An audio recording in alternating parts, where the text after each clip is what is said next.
കർത്താവിന് മാറ്റമില്ല, ദൈവത്തിന്റെ പ്രവൃത്തികൾക്ക് മാറ്റമില്ല. ഇന്നും പ്രവർത്തിക്കുന്ന കർത്താവാണ് നമ്മുടെ ദൈവം. ദൈവം നമുക്ക് വേണ്ടി ആഴമായി പ്രവർത്തിക്കും. അത്ഭുതങ്ങളെ പ്രവർത്തിപ്പാൻ കർത്താവ് ശക്തനാണ്. ഇന്ന് ദൈവസന്നിധിയിൽ പ്രതീക്ഷയോടെ തന്നെ ഇരിക്കുക. കർത്താവിന് പ്രവൃത്തിക്ക് മാറ്റമില്ല എന്ന് തുടക്കത്തിൽ പറഞ്ഞതുപോലെ തന്നെ ഇന്നും നമുക്ക് വേണ്ടി പ്രവർത്തിപ്പാൻ യേശു ക്രിസ്തു ശക്തനാണ്. ആമേൻ. നമുക്ക് ഇന്ന് രണ്ട് തരം പ്രാർത്ഥനകളെ പറ്റിയാണ് കേൾക്കാൻ വേണ്ടി പോകുന്നത്. കഴിഞ്ഞ ദിവസങ്ങളിലൊക്കെ നമ്മൾ വിശുദ്ധ അന്യഭാഷയിലുള്ള പ്രാർത്ഥനയെ പറ്റി കേൾക്കുവാൻ ഇടയായി തീർന്നു. ഇന്ന് നമ്മൾ മറ്റൊരു പ്രാർത്ഥനയെ പറ്റി കേൾക്കാൻ വേണ്ടി പോകണം. അപ്പൊ രണ്ട് തരം പ്രാർത്ഥനയുണ്ട് ബൈബിളിൽ. രണ്ട് പ്രാർത്ഥനയ്ക്കും ശക്തിയുണ്ട്. എന്നാൽ ഞാൻ പറഞ്ഞല്ലോ, കുറച്ചും കൂടെ കൂടുതൽ എഫക്റ്റീവ് ആയിട്ടുള്ള ഒരു പ്രാർത്ഥന എന്ന് പറഞ്ഞാൽ അത് പുതിയ നിയമത്തിലേക്ക് വരുമ്പോഴാണ് നമുക്ക് ആ പ്രാർത്ഥന ലഭിക്കുന്നത്. പഴയ നിയമത്തിൽ എങ്ങും കാണാൻ തക്കതായിട്ട് അല്ലെങ്കിൽ സ്പെസിഫിക് ആയിട്ട് എടുത്തു പറയാൻ എന്ന രീതിയിൽ വെളിപ്പെടാത്ത ഒരു പ്രാർത്ഥനയാണ് അന്യഭാഷയിലുള്ള പ്രാർത്ഥന. നമുക്ക് വലിയ തെളിവുകളൊന്നുമില്ല, എന്തൊക്കെയോ ഹിന്റുകൾ ഉണ്ടെന്നല്ലാതെ നമുക്ക് ആഴമായിട്ട് പുതിയ നിയമത്തിലേക്ക് വരുന്നത് പോലെ നിർബന്ധമായിട്ട് അല്ലെങ്കിൽ അതിന്റെ ആഴങ്ങളിലേക്ക് പോകുന്ന ഒരു ഭാഗമൊന്നും നമുക്ക് പഴയ നിയമത്തിൽ കാണാൻ കഴിയത്തില്ല. എന്നാൽ മറ്റൊരു പ്രാർത്ഥനയുണ്ട്, പഴയ നിയമം മുതൽ പുതിയ നിയമം വരെ ഒരു പ്രാർത്ഥനയുണ്ട്. അത് നേരത്തെ മുതലുള്ള പ്രാർത്ഥനയാണ്. അന്യഭാഷാ പ്രാർത്ഥന അതിന്റെ കൂടെ വന്നതേ ഉള്ളൂ. രണ്ടു പ്രാർത്ഥനയ്ക്കും ശക്തിയുണ്ട്. അന്യഭാഷയിൽ പ്രാർത്ഥിക്കുന്നവരും ഇതേ പ്രാർത്ഥനകൾ നിർബന്ധമായി നിങ്ങൾ ഫോളോ ചെയ്യണം. അപ്പൊ ഒന്ന് രണ്ട് വചനഭാഗത്തിലൂടെ നമുക്ക് ഈ എന്താ പറയുന്നത് അനുഗ്രഹിക്കപ്പെട്ട വചന ചിന്തയിലേക്ക് പ്രവേശിക്കാം. വളരെ പ്രാർത്ഥനയോടെ തന്നെ ഇരുന്നോണം. പരിശുദ്ധ ആത്മാവ് നിങ്ങളുടെ ജീവിതത്തിൽ തന്റെ പ്രവൃത്തികളെ അയക്കും. ഇന്ന് രോഗികളായി ഭാരപ്പെടുന്നവർ ആരെങ്കിലും ഉണ്ടെങ്കിൽ, ഏതെങ്കിലുമൊക്കെ പ്രതിസന്ധിയിലൂടെ കടന്നു പോകുന്നവരുണ്ടെങ്കിൽ, നിങ്ങളോട് ഞാൻ പറയുന്നു, നിങ്ങൾ യേശു ക്രിസ്തുവിനോട് ചേർന്ന് നിൽക്കാൻ തയ്യാറെങ്കിൽ 100% ഞാൻ ഉറപ്പ് പറയുന്നു, നിങ്ങളുടെ വിഷയങ്ങളെ പരിഹരിക്കുവാൻ യേശു ക്രിസ്തു ശക്തനാണ്. കിട്ടിയാ കിട്ടിയെന്ന് പറഞ്ഞുകൊണ്ട് ആരും നിൽക്കരുത്. കിട്ടിയില്ലെങ്കിലും കുഴപ്പമില്ല എന്ന് പറഞ്ഞ് നിൽക്കരുത്. കർത്താവിനോട് ചേർന്ന് നിൽക്കുന്ന വ്യക്തികളെ സഹായിക്കുവാൻ ദൈവത്തിന് കഴിയും. എപ്പോഴും നിങ്ങൾ ചിന്തിച്ചോണം, നമ്മൾ ഈ ഭൂമിയിലുള്ള വിഷയങ്ങൾക്ക് വേണ്ടിയല്ലേ ആകുലപ്പെടുന്നത്. ഇന്നേ വരെ നിങ്ങളോ ഞാനോ ചന്ദ്രനിലുള്ള ഏതെങ്കിലും വിഷയത്തെ പറ്റി ആകുലപ്പെട്ടിട്ടുണ്ടോ? നമ്മൾ ഈ ആകുലപ്പെടുന്നത് മുഴുവനും ഈ ചുറ്റുവട്ടമുള്ള, നമുക്ക് ചുറ്റും പകുതി പോലും നമ്മൾ എത്തിപ്പെടാൻ കഴിയാത്ത ഈ ഭൂമിയിലുള്ള വിഷയങ്ങളിലല്ലേ നമ്മൾ ആകുലപ്പെടുന്നത്. ആണോ അല്ലയോ? അങ്ങനെയാണോ നിങ്ങൾ? അതെ അതെ അതെ അതെ അതെ അതെ നമ്മൾ ഇന്നേ വരെ ചന്ദ്രനിലെ ഏതെങ്കിലും വിഷയത്തിൽ നമ്മൾ ഭാരപ്പെട്ടിട്ടില്ല. ചൊവ്വായി നടക്കുന്ന ഏതെങ്കിലും വിഷയത്തെ പറ്റി നമ്മൾ ഭാരപ്പെട്ടിട്ടില്ല. നമ്മുടെ വിഷയം മൊത്തം ഇട്ടാവട്ടം, ഈ ഭൂമി എന്ന് പറയുന്ന ഇട്ടാവട്ടത്തിൽ നടക്കുന്ന വിഷയങ്ങളാ. അത് രോഗമായിക്കോട്ടെ, കുടുംബ വിഷയമായിക്കോട്ടെ, നിങ്ങളെ തളർത്തുന്ന ഏത് വിഷയമായിക്കോട്ടെ, അതെല്ലാം ഈ ഭൂമി കറങ്ങുന്നതാ. ഒരു കാര്യം ഉറപ്പിച്ചോണം, നമ്മൾ വിളിക്കുന്ന കർത്താവ് ഭൂമിയേക്കാൾ വലിയവനാണ്. നമ്മുടെ കർത്താവ് ഈ ഭൂമിയെ സൃഷ്ടിച്ച ആളാ. മനസ്സിലാകുന്നുണ്ടോ? നമ്മൾ ഈ കാണുന്ന സകല പ്രപഞ്ചത്തെ, നിങ്ങളെ, എന്നെ, നമ്മുടെ സകല അനുഭവിക്കുന്ന ഈ ഭൂമി മുഴുവന് സകല പ്രപഞ്ചവും നിർമ്മിച്ച ദൈവമാണ് നമ്മുടെ പിതാവേ എന്ന് വിളിക്കുന്നത്. അപ്പൊ ആ ദൈവത്തിന് എന്റെ വിഷയം പരിഹരിക്കാൻ കഴിയും. അല്ലാതെ കർത്താവിനെ നമ്മൾ ചിന്തിക്കുന്ന പോലെ ഞാനൊരു വിഷയം ചോദിച്ചു കഴിഞ്ഞാൽ ദൈവം ഞാൻ അങ്ങനെ ചെയ്യാതിരിക്കുന്നത്, ദൈവം അങ്ങ് സ്ട്രഗിൾ ചെയ്തൊന്നുമില്ല. ദൈവത്തിന് വളരെ ഈസിയാ. ഒരു വിധവയായ സ്ത്രീയുടെ മകൻ മരിച്ചു വരുന്ന വഴിക്ക് ആ മഞ്ചലെ തൊട്ട് കർത്താവ് ആ മരിച്ച ശരീരത്തെ എണീപ്പിച്ചത് ഒത്തിരി വലിയ സ്ട്രഗിൾ ചെയ്തിട്ടൊന്നുമില്ല. ആ മഞ്ചൽ തൊട്ട് മരിച്ചവൻ എണീറ്റ് വന്നതാ പറഞ്ഞേക്കുന്നത്. ഇത്രയേ ഉള്ളൂ ദൈവത്തിന്. കർത്താവിന് ഇത് വലിയ കാര്യമൊന്നുമില്ല. എന്റെ കൂടെ നിങ്ങളൊന്ന് പറഞ്ഞു, ദൈവത്തിന് എന്റെ വിഷയം വലിയ കാര്യമൊന്നും അല്ലെന്ന് പറ. ദൈവത്തിന് എന്റെ വിഷയം വലിയ ദൈവത്തിന് എന്റെ വിഷയം വലിയ കാര്യമല്ല. നമ്മുടെ നാട്ടിലിങ്ങനെ ഒരു പഴഞ്ചൊല്ലുണ്ട്. നമ്മളിങ്ങനെ പറയുമ്പോൾ ഒരു പഴഞ്ചൊല്ലുണ്ട്. അത് ഒരു, ഞാൻ തെറ്റായി പറയുന്നില്ല, നമ്മൾ പറയുന്നത് ഇത് വലിയ ആനക്കാര്യമൊന്നും അല്ലല്ലോ നമ്മൾ പറയത്തില്ലേ. എന്താ ഈ ആനക്കാര്യം എന്ന് പറഞ്ഞു കഴിഞ്ഞാൽ നമുക്കറിയാലോ. നിങ്ങളുടെ നാട്ടിൽ എനിക്കറിയത്തില്ല, ഞാൻ ഈ പലപ്പോഴും ചില കാര്യങ്ങളൊക്കെ പറയുമ്പോൾ ചിലർ പറയും കാരണം ഞങ്ങളുടെ നാട്ടിൽ ഇത് വേറെ അർത്ഥമൊക്കെ ചിലർ പറയാറുണ്ട്. പക്ഷെ ഓരോ സ്ഥലത്തും ഓരോ ലാംഗ്വേജുകളും, ലാംഗ്വേജ് അല്ല, ഓരോ ഉപയോഗിക്കുന്ന വാക്കുകൾക്ക് പ്രത്യേകതയുണ്ട്. അപ്പം വലിയ കാര്യമൊന്നും ഉദ്ദേശിക്കരുത്. ഞങ്ങളുടെ നാട്ടിൽ അങ്ങനെ പറയുന്നത് വലിയ ആനക്കാരമൊന്നും അല്ലല്ലോ, ചെറിയ കാര്യമല്ലേ. അപ്പൊ നമ്മുടെ വിഷയമൊന്നും വലിയ വിഷയമാണെന്ന് പറഞ്ഞ് പഠിക്കരുത്. അപ്പൊ എന്താ കുഴപ്പമെന്ന് അറിയാവോ? ഭാരം വല്ലാതെ അങ്ങോട്ട് കയറും. നിങ്ങളൊരു കാര്യം ഓർത്തോണം, എന്റെ ദൈവമാണ് വലുത്, എന്റെ ദൈവത്തിന് ഇത് കഴിയും. മനസ്സിലാകുന്നുണ്ടോ? കർത്താവിന് കഴിയുമെന്നുള്ള ഉറപ്പ് നമ്മുടെ ഉള്ളത്തിൽ കയറുമ്പോൾ നമ്മുടെ ടെൻഷൻ ഫ്രീ ആകും. നമ്മൾ ഇല്ല, കുഴപ്പം എന്നാന്നറിയാവോ? നമ്മുടെ ഭാരം അകത്ത് കയറി കഴിഞ്ഞാൽ നമ്മുടെ ശരീരത്തെയും മനസ്സിനെയും ഭാവിയെയും കുടുംബജീവിതത്തെ എല്ലാം അത് ബാധിക്കും. ഞാൻ അധികം നീട്ടുന്നില്ല, വേഗത്തിൽ വചനത്തിലേക്ക് പോവാണ്. കർത്താവിന്റെ കൃപയിൽ ഇന്നത്തെ അനുഗ്രഹത്തിന് വേണ്ടി ഞാനൊരു വാക്യം നിങ്ങൾക്ക് വേണ്ടി ഇന്ന് വായിക്കാം. പൗലോസ് ശ്ലീഹ 1 കൊരിന്ത്യ ലേഖനത്തിലെ ഒരു വാക്യമാണ്. 1 കൊരിന്ത്യർക്ക് എഴുതിയ ലേഖനം 14-ാം അധ്യായത്തിന്റെ 15-ാമത്തെ വാക്യമാണ്. 1 കൊരിന്ത്യർ 14-ന്റെ 15-ാമത്തെ വാക്യമാണ്. അവിടെ ഇങ്ങനെയാണ് പറഞ്ഞിരിക്കുന്നത്, ആകയാൽ എന്ത് ഞാൻ ആത്മാവ് കൊണ്ടും പ്രാർത്ഥിക്കും, ബുദ്ധി കൊണ്ടും പ്രാർത്ഥിക്കും. ഞാൻ ആത്മാവ് കൊണ്ടും പാടും, ബുദ്ധി കൊണ്ടും പാടും. പൗലോസ് ശ്ലീഹ പറയുന്ന ഒരു സ്റ്റേറ്റ്മെന്റ് ആണ്, ഞാൻ ആത്മാവ് കൊണ്ട് പ്രാർത്ഥിക്കും. അപ്പൊ നമ്മൾ കഴിഞ്ഞ ദിവസം കേട്ടു, പരിശുദ്ധാത്മാവിന്റെ ബലഹീനതയിൽ എന്നെ സഹായിക്കുന്നു, വേണ്ടുന്നത് പോലെ റോമർ 8:26 ഞാൻ പറഞ്ഞു, അന്യഭാഷയെ പറ്റി പറഞ്ഞു. അപ്പൊ എന്താണ് ഈ ബുദ്ധി കൊണ്ടുള്ള പ്രാർത്ഥന? ഇവിടെ ശ്രദ്ധിച്ചോണം, 16-ാമത്തെ വാക്യത്തിൽ പറഞ്ഞ, അല്ല ആത്മാവ് കൊണ്ട് സ്തോത്രം ചൊല്ലിയാൽ ആത്മീക വരമില്ലാത്തവൻ നീ പറയുന്നത് തിരിയാതിരിക്കെ നിന്റെ സ്തോത്രത്തിന് അവൻ എങ്ങനെ ആമേൻ പറയും? അപ്പം ശ്രദ്ധിച്ചോണം, ഈ ആത്മീയമായിട്ടുള്ള പ്രാർത്ഥന ചിലപ്പോൾ എല്ലാവർക്കും മനസ്സിലാകത്തില്ല. ഞാനിപ്പോ അന്യഭാഷ പറഞ്ഞുകൊണ്ടിരുന്നു കഴിഞ്ഞാൽ, മറുഭാഷ അല്ലെങ്കിൽ നിങ്ങളുടെ ഭാഷയിൽ പറഞ്ഞാൽ അനദർ ടങ്സ് പറഞ്ഞുകൊണ്ടിരുന്നാൽ നിങ്ങൾക്ക് ഒന്നും മനസ്സിലാകത്തില്ല, അല്ലെ? പക്ഷെ അതേ സ്ഥാനത്ത് ഞാനിപ്പം മലയാളമോ ഇംഗ്ലീഷോ പറഞ്ഞുകൊണ്ടിരുന്നാൽ ഇത് അറിയാവുന്ന ആൾക്കാർക്ക് വേഗത്തിൽ ഞാൻ പറയുന്ന കാര്യങ്ങളെ പിടികിട്ടും. ഇപ്പൊ പൗലോസ് ശ്ലീഹ പറയുകയാണ് ബുദ്ധിയിലുള്ള പ്രാർത്ഥന. അപ്പൊ ബുദ്ധിയിലുള്ള പ്രാർത്ഥന എന്ന് പറഞ്ഞാൽ നിങ്ങൾ ചിന്തിക്കും, പൗലോസ് എന്തൊക്കെയോ കാണാപ്പാഠം പഠിച്ചു വെച്ചിട്ട് എന്തൊക്കെയോ പറയുന്നു. അപ്പൊ നമുക്ക് ഈ ബുദ്ധി എന്ന് പറയുമ്പോൾ നമ്മുടെ മനസ്സിലേക്ക് ആദ്യം വരുന്നത് എന്തുവാ? ബുദ്ധിമാൻ, ഭയങ്കര അറിവുള്ളവൻ, ഭയങ്കര ജ്ഞാനമുള്ളവൻ. എന്നാൽ അതല്ല. 2 കാര്യങ്ങളാണ് പൗലോസ് പറഞ്ഞത്. I pray with spirit, I pray with understanding. 2 കാര്യമാണ് പറഞ്ഞിരിക്കുന്നത്. ഞാൻ ആത്മാവ് കൊണ്ടും പ്രാർത്ഥിക്കും, ബുദ്ധി കൊണ്ടും പ്രാർത്ഥിക്കും. നിങ്ങൾ ഈ അണ്ടർസ്റ്റാൻഡിങ് എന്നുള്ളൊരു വാക്ക് 2 കാര്യങ്ങളിൽ നമുക്ക് അതിനെ വ്യാഖ്യാനിക്കാം. ഒന്ന് ബുദ്ധി എന്ന് വേണേ പറയാം, അങ്ങനെ തന്നെ പറയാം. 2 ഒരു തിരിച്ചറിവിന്റെ അകത്തു നിന്നുണ്ട്. ഞാൻ പണ്ടൊരിക്കൽ ഈ വചനം പറഞ്ഞതാണ്, എങ്കിലും കുറച്ച് കാര്യങ്ങൾ കൂടെ നമുക്ക് അതിനകത്ത് ആഡ് ചെയ്യാനുണ്ട്. I pray with understanding. എനിക്ക് അറിവിന്റെ അകത്ത് നിന്നുകൊണ്ട്, തിരിച്ചറിവിൽ നിന്നുകൊണ്ട്, വേണമെങ്കിൽ ബുദ്ധിയിൽ നിന്നുകൊണ്ട് എനിക്ക് പ്രാർത്ഥിക്കാം. അപ്പൊ യഥാർത്ഥത്തിൽ പൗലോസിന്റെ അകത്ത് ഒരു അറിവുണ്ട്. ഈ അറിവിന്റെ അകത്ത് നിങ്ങൾ പ്രാർത്ഥിക്കണം. അപ്പൊ 2 തരം പ്രാർത്ഥന, അന്യഭാഷ പ്രാർത്ഥന, തിരിച്ചറിവിലുള്ള പ്രാർത്ഥന അല്ലെങ്കിൽ ബുദ്ധിയിലുള്ള പ്രാർത്ഥന. ബുദ്ധിയിലുള്ള പ്രാർത്ഥനയാണ് നിങ്ങൾ പലപ്പോഴും ചെയ്തുകൊണ്ടിരിക്കുന്നത്. ഞാൻ തെളിയിച്ചു തരാം. പലപ്പോഴും നമ്മൾ ചെയ്യുന്ന പ്രാർത്ഥന, അന്യഭാഷ വരവുള്ളവരും ഇല്ലാത്തവരും പലപ്പോഴും ചെയ്തുകൊണ്ടിരിക്കുന്ന പ്രാർത്ഥന ഈ അണ്ടർസ്റ്റാൻഡിങ്, പ്രേ വിത്ത് അണ്ടർസ്റ്റാൻഡിങ്, തിരിച്ചറിവിൽ നിന്നുകൊണ്ട് പ്രാർത്ഥിക്കുന്നു. പഴയ നിയമ ഭക്തന്മാരെല്ലാം പ്രാർത്ഥിക്കുന്നത് ഈ ഒരു പ്രാർത്ഥനയാണ്. നിങ്ങൾക്ക് ഞാൻ ആ പ്രാർത്ഥന ഒന്ന് പരിചയപ്പെടുത്താം. അതിന് നമുക്ക് നേരെ ഒരാളെ ഒന്ന് പരിചയപ്പെടാം. പഴയ നിയമത്തിലേക്ക് പോയിട്ട് അവിടെ ഹിസ്കിയാവ് എന്ന് പറയുന്ന ഒരു മനുഷ്യനുണ്ട്. ഹിസ്കിയാവ് എന്നൊരു മനുഷ്യനുണ്ട്. നമുക്ക് അദ്ദേഹത്തെ പറ്റി ഒന്ന് കേൾക്കാം. അപ്പൊ നിങ്ങൾക്ക് കുറച്ചും കൂടെ മനസ്സിലാവും. 2 രാജാക്കന്മാരുടെ പുസ്തകം ഇത് ഹിസ്കിയാവിനെ പറ്റി കേട്ടപ്പോൾ ഇങ്ങനെ പറഞ്ഞിരിക്കുന്നത് 19-ാമത്തെ വാക്യത്തിൽ ഹിസ്കിയാവിനെ പറ്റി പറയുകയാണ്. ആ വാക്യം നമുക്കൊന്ന് കേൾക്കാം. ഹിസ്കിയാവിന്റെ പ്രാർത്ഥന വളരെ ഫേമസ് ഉള്ളൊരു പ്രാർത്ഥനയാണ്. 20-ാം വാക്യത്തിലെ പ്രാർത്ഥന. ആ കാലത്ത് ഹിസ്കിയാവ് മരിക്കത്തക്കവണ്ണം രോഗം പിടിച്ചു. ആമോസിന്റെ മകനായ യെശയ്യാ പ്രവാചകൻ അവന്റെ അടുക്കൽ വന്നവനോട്, നിന്റെ ഗ്രഹകാരം ക്രമപ്പെടുത്തുക, നീ മരിച്ചു പോകും, ശേഷിക്കത്തില്ല എന്ന് യഹോവയുടെ അരുളിപ്പാട് ഉണ്ട് എന്ന് പറഞ്ഞു. വളരെ ഫേമസ് ആയിട്ടുള്ള ഒരു പ്രാർത്ഥന ആണ് നമ്മൾ കേട്ടിരിക്കുന്നത്. നിങ്ങൾ ഒത്തിരി പ്രസംഗം കേട്ട ഒരു വ്യക്തിയാണെങ്കിൽ, അല്ലെങ്കിൽ ആദ്യമായിട്ട് കേൾക്കുന്ന ഒരു വ്യക്തിയാണെങ്കിൽ നിങ്ങൾ ശ്രദ്ധിച്ചു, 2 പേര് ശ്രദ്ധിച്ചോണം. വളരെ ഫേമസ് ആയിട്ട് പല സുവിശേഷ പ്രസംഗർ ഉപയോഗിക്കുന്ന ഒരു പ്രാർത്ഥനയാണ്. ഞാൻ അതിലേക്ക് ഇന്ന് പോണില്ല. ഹിസ്കിയാവിന്റെ പ്രാർത്ഥന.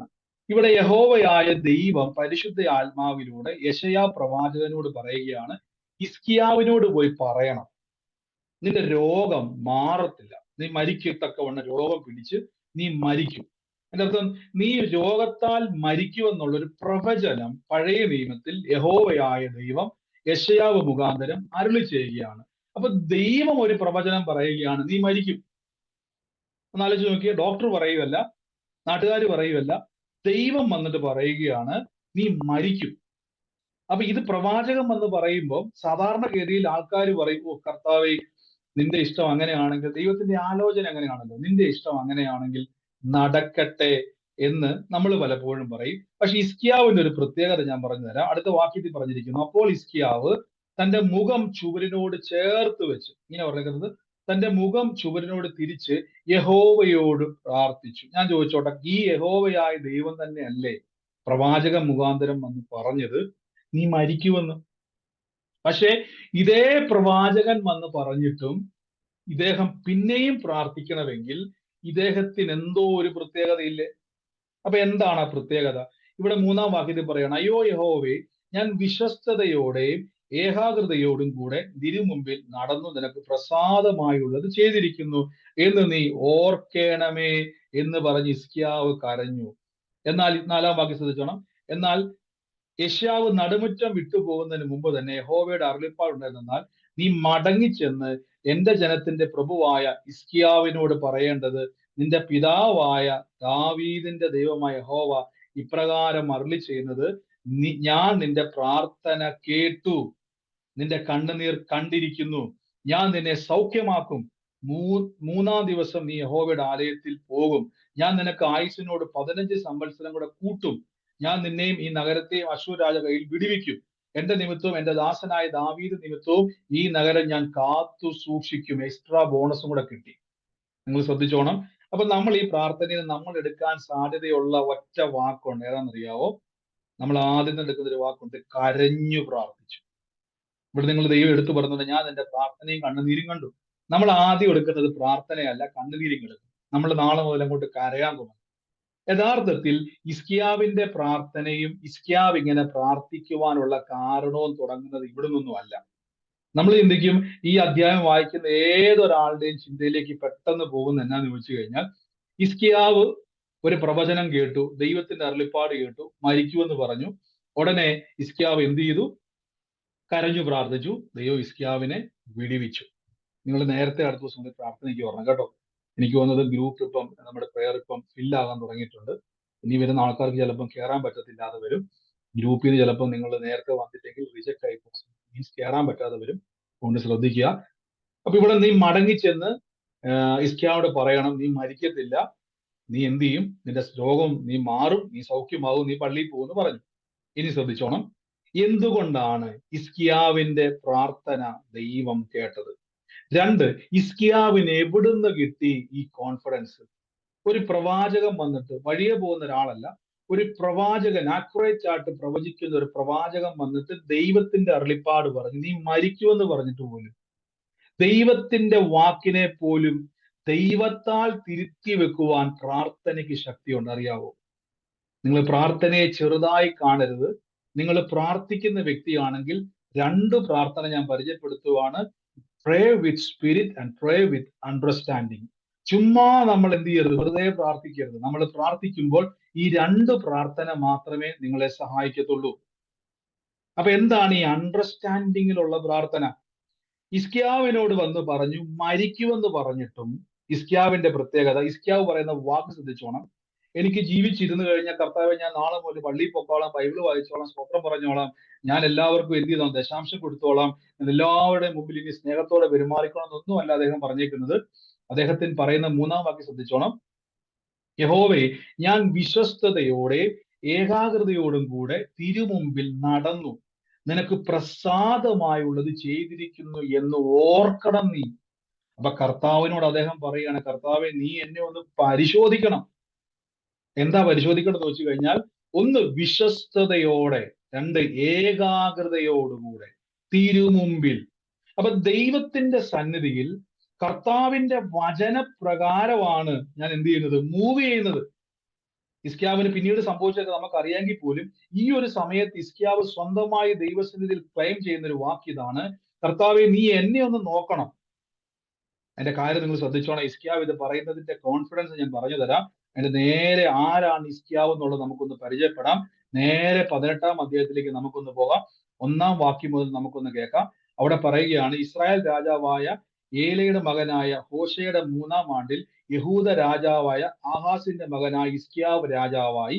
അവന്റെ വാഴ്ച തുടങ്ങി അവന് 25 വയസ്സായിരുന്നു. ആലോചിച്ച് നോക്കിയേ, ഒരു ഇടപ്രഭുവായിട്ട് ദൈവത്തിന്റെ അരുളിപ്പാട് ലഭിച്ച് ഇസ്രായേലിനെ ഭരിക്കുവാൻ വേണ്ടി ദൈവം തെരഞ്ഞെടുത്ത ഒരു രാജാവിന്റെ കാര്യമാണ് ഇവിടെ പറഞ്ഞിരിക്കുന്നത്. അദ്ദേഹത്തിന്റെ ഏജ് പറഞ്ഞു കേട്ടത് 25 വയസ്സുള്ളപ്പോൾ ജനത്തെ നയിക്കുവാൻ ദൈവത്താൽ തെരഞ്ഞെടുക്കപ്പെട്ടു. ശ്രദ്ധിച്ചോണം, ദൈവത്താൽ തെരഞ്ഞെടുക്കപ്പെട്ടപ്പോൾ അദ്ദേഹത്തിന്റെ പ്രായം 25 വയസ്സായിരുന്നു. അവൻ യെരൂശലേമിൽ അവൻ അമ്മയ്ക്കും അബി എന്നു പേർ. അവൻ സെക്കരിയാവിന്റെ മകനായിരുന്നു. അവൻ തന്റെ പിതാവായ ദാവീദ് ചെയ്തതുപോലെയൊക്കെയും യഹോവയ്ക്ക് പ്രസാദമുള്ളത് ചെയ്തു. ഇനി നിങ്ങൾ ശ്രദ്ധിച്ചോണം, കാര്യം എന്തൊക്കെയാണെങ്കിലും യഹൂദന് ചില പ്രത്യേകതയുണ്ട്. നിങ്ങൾ ഇന്നും യഹൂദന്മാരുടെ ഇടയിൽ ഈ കയ്പ് ചീര തിന്നുന്ന ഒരു പതിവുണ്ട്. എന്താണ് ഈ കയ്പ് ചീര എന്നറിയാവോ? ഇന്നും യഹൂദന്മാര് കയ്പ് ചീര തിന്നും. ഈ കയ്പ് ചീര തിന്നുന്നതിന്റെ കാരണം അവർക്ക് എന്തൊക്കെ സമൃദ്ധി, ആടും മാടും അതും ഇതും ഒക്കെ ഉണ്ടെന്ന് പറഞ്ഞാലും ഇവർക്കൊരു പ്രത്യേകതയുണ്ട്. ഇവര് കയ്പ് ചീര തിന്നും. ഈ കയ്പ് ചീര എവിടെ നിന്നറിയോ? പഴയ നിയമം വായിക്കുന്ന സമയത്ത് ഈ കയ്പ് ചീര ഇവരെ കൊണ്ട് തിന്നാൻ പറയുന്നതിന്റെ പിന്നിലെ കാരണം, നിന്റെ പിതാക്കന്മാർ മിസ്രൈമിൽ അടിമയായി കിടന്ന കയ്പ് നിറഞ്ഞ കാലഘട്ടത്തെ ഓർക്കേണ്ടതിനും യഹോവ അവിടുന്ന് തന്റെ പിതാക്കന്മാരെ വിടുവിച്ചു എന്ന് ഓർക്കേണ്ടതിനും നീ എന്ത് ചെയ്യണം? പെസഹാ സമയത്ത് നീ കയ്പ് ചീര കഴിക്കണം. അപ്പൊ ഓർമ്മപ്പെടുത്തലാണ്. ഒരു കഷ്ടകാലം നിനക്കുണ്ടായിരുന്നു, ആ കഷ്ടകാലത്തിൽ നിന്റെ പിതാക്കന്മാരെ വിടുവിക്കുന്ന ഒരു ദൈവമുണ്ട്. അപ്പൊ പിതാക്കന്മാർ എന്ത് ചെയ്യുന്നു ചോദിച്ചു കഴിഞ്ഞാൽ തലമുറകളിലേക്ക് ഇങ്ങനെ എന്ത് ചെയ്തുകൊണ്ടേയിരുന്നു? പകർന്നുകൊണ്ടേയിരുന്നു വിടുവിക്കുന്ന ഒരു ദൈവം ഉണ്ടെന്ന്. മനസ്സിലായോ? എത്ര അടിമത്തത്തിൽ പോയാലും എത്ര പ്രതിസന്ധികൾ വന്നാലും നിന്നെ വിടുവിക്കുന്ന ഒരു ദൈവം ഉണ്ടെന്ന് എല്ലാ വർഷവും അവരെ ഓർമ്മപ്പെടുത്തിക്കൊണ്ടേയിരിക്കും, അവരെ പഠിപ്പിച്ചുകൊണ്ടേയിരിക്കും. മനസ്സിലാകുന്നു? ഇത് അവരൊരു നല്ലൊരു പ്രത്യേകതയാണ്. ഇതിങ്ങനെ തലമുറകളിലേക്ക് ഇവർ ഇൻജെക്ട് ചെയ്യുന്നത് പോലെ കൊടുത്തുകൊണ്ടിരിക്കും. അതുകൊണ്ടാണ് ഹിസ്കിയാവ് ശ്രദ്ധിച്ചോണം, അവൻ തന്റെ പിതാവായ ദാവീദ് ചെയ്തതുപോലെയൊക്കെയും. അപ്പൊ പിതാക്കന്മാരെ ഫോളോ ചെയ്യുന്ന ഒരു പതിവ് അവർക്കുണ്ടായിരുന്നു. ചില കുഴപ്പങ്ങൾ അവർക്കുണ്ടെന്നിരിക്കട്ടെ, എങ്കിലും ചില ഗുണങ്ങൾ നമുക്കൊന്ന് എടുക്കാം. എല്ലാം നമുക്ക് എടുക്കാൻ പറ്റത്തില്ലെങ്കിലും ചില ഗുണങ്ങൾ നമുക്ക് എടുക്കാം. അപ്പൊ ഇവരെന്ത് ചെയ്തു? പിതാക്കന്മാരെ ഫോളോ ചെയ്ത് എന്താന്ന് വെച്ച് കഴിഞ്ഞാൽ അവൻ പൂജാഗിരികളെ നീക്കി വിഗ്രഹ സ്തംഭങ്ങളെ തകർത്ത്. ഇവിടെ മുന്നിൽ നിങ്ങൾ ശ്രദ്ധിച്ചോണം, അശ്വര പ്രതിഷ്ഠകളെ വെട്ടിമുറിച്ച് മോശ ഉണ്ടാക്കിയ താമ്ര സർപ്പത്തെയും ഉടച്ചു കളഞ്ഞു. നമ്മൾ മറ്റൊരു വാക്യത്തിൽ ഞാൻ ഇന്ന് എടുത്തിട്ടുള്ളത്, എനിക്കൊന്ന് ദിനവൃത്താന്തങ്ങളിലാണെന്ന് എനിക്ക് തോന്നുന്നത്, ഒരു വാക്യത്തിൽ എഴുതിയിട്ടുണ്ട്. ഈ താമ്ര സർപ്പം എന്ന് പറഞ്ഞാൽ ഏതെന്ന് നിങ്ങൾക്ക് അറിയാവോ? പുറപ്പാട് പുസ്തകത്തിൽ എഴുതുന്ന സമയത്ത് മരുഭൂമിയിൽ വെച്ച് അഗ്നി സർപ്പങ്ങൾ അവരെ എന്ത് ചെയ്യാൻ തുടങ്ങി? മരുഭൂമിയിൽ കടിക്കാൻ തുടങ്ങിയപ്പോൾ ഒരു പിച്ചള സർപ്പത്തെ ഉയർത്തി, ആ താമ്ര സർപ്പത്തെ ഉയർത്തി അതിനെ എന്ത് ചെയ്തു? പിന്നീട് അവർ കൂടെ കൊണ്ടുവന്നു. പിന്നീട് അവർ എന്ത് ചെയ്തു? അതിനെ ആരാധിക്കുവാൻ തുടങ്ങി. നിങ്ങൾ ശ്രദ്ധിച്ചു നോക്കിയോ?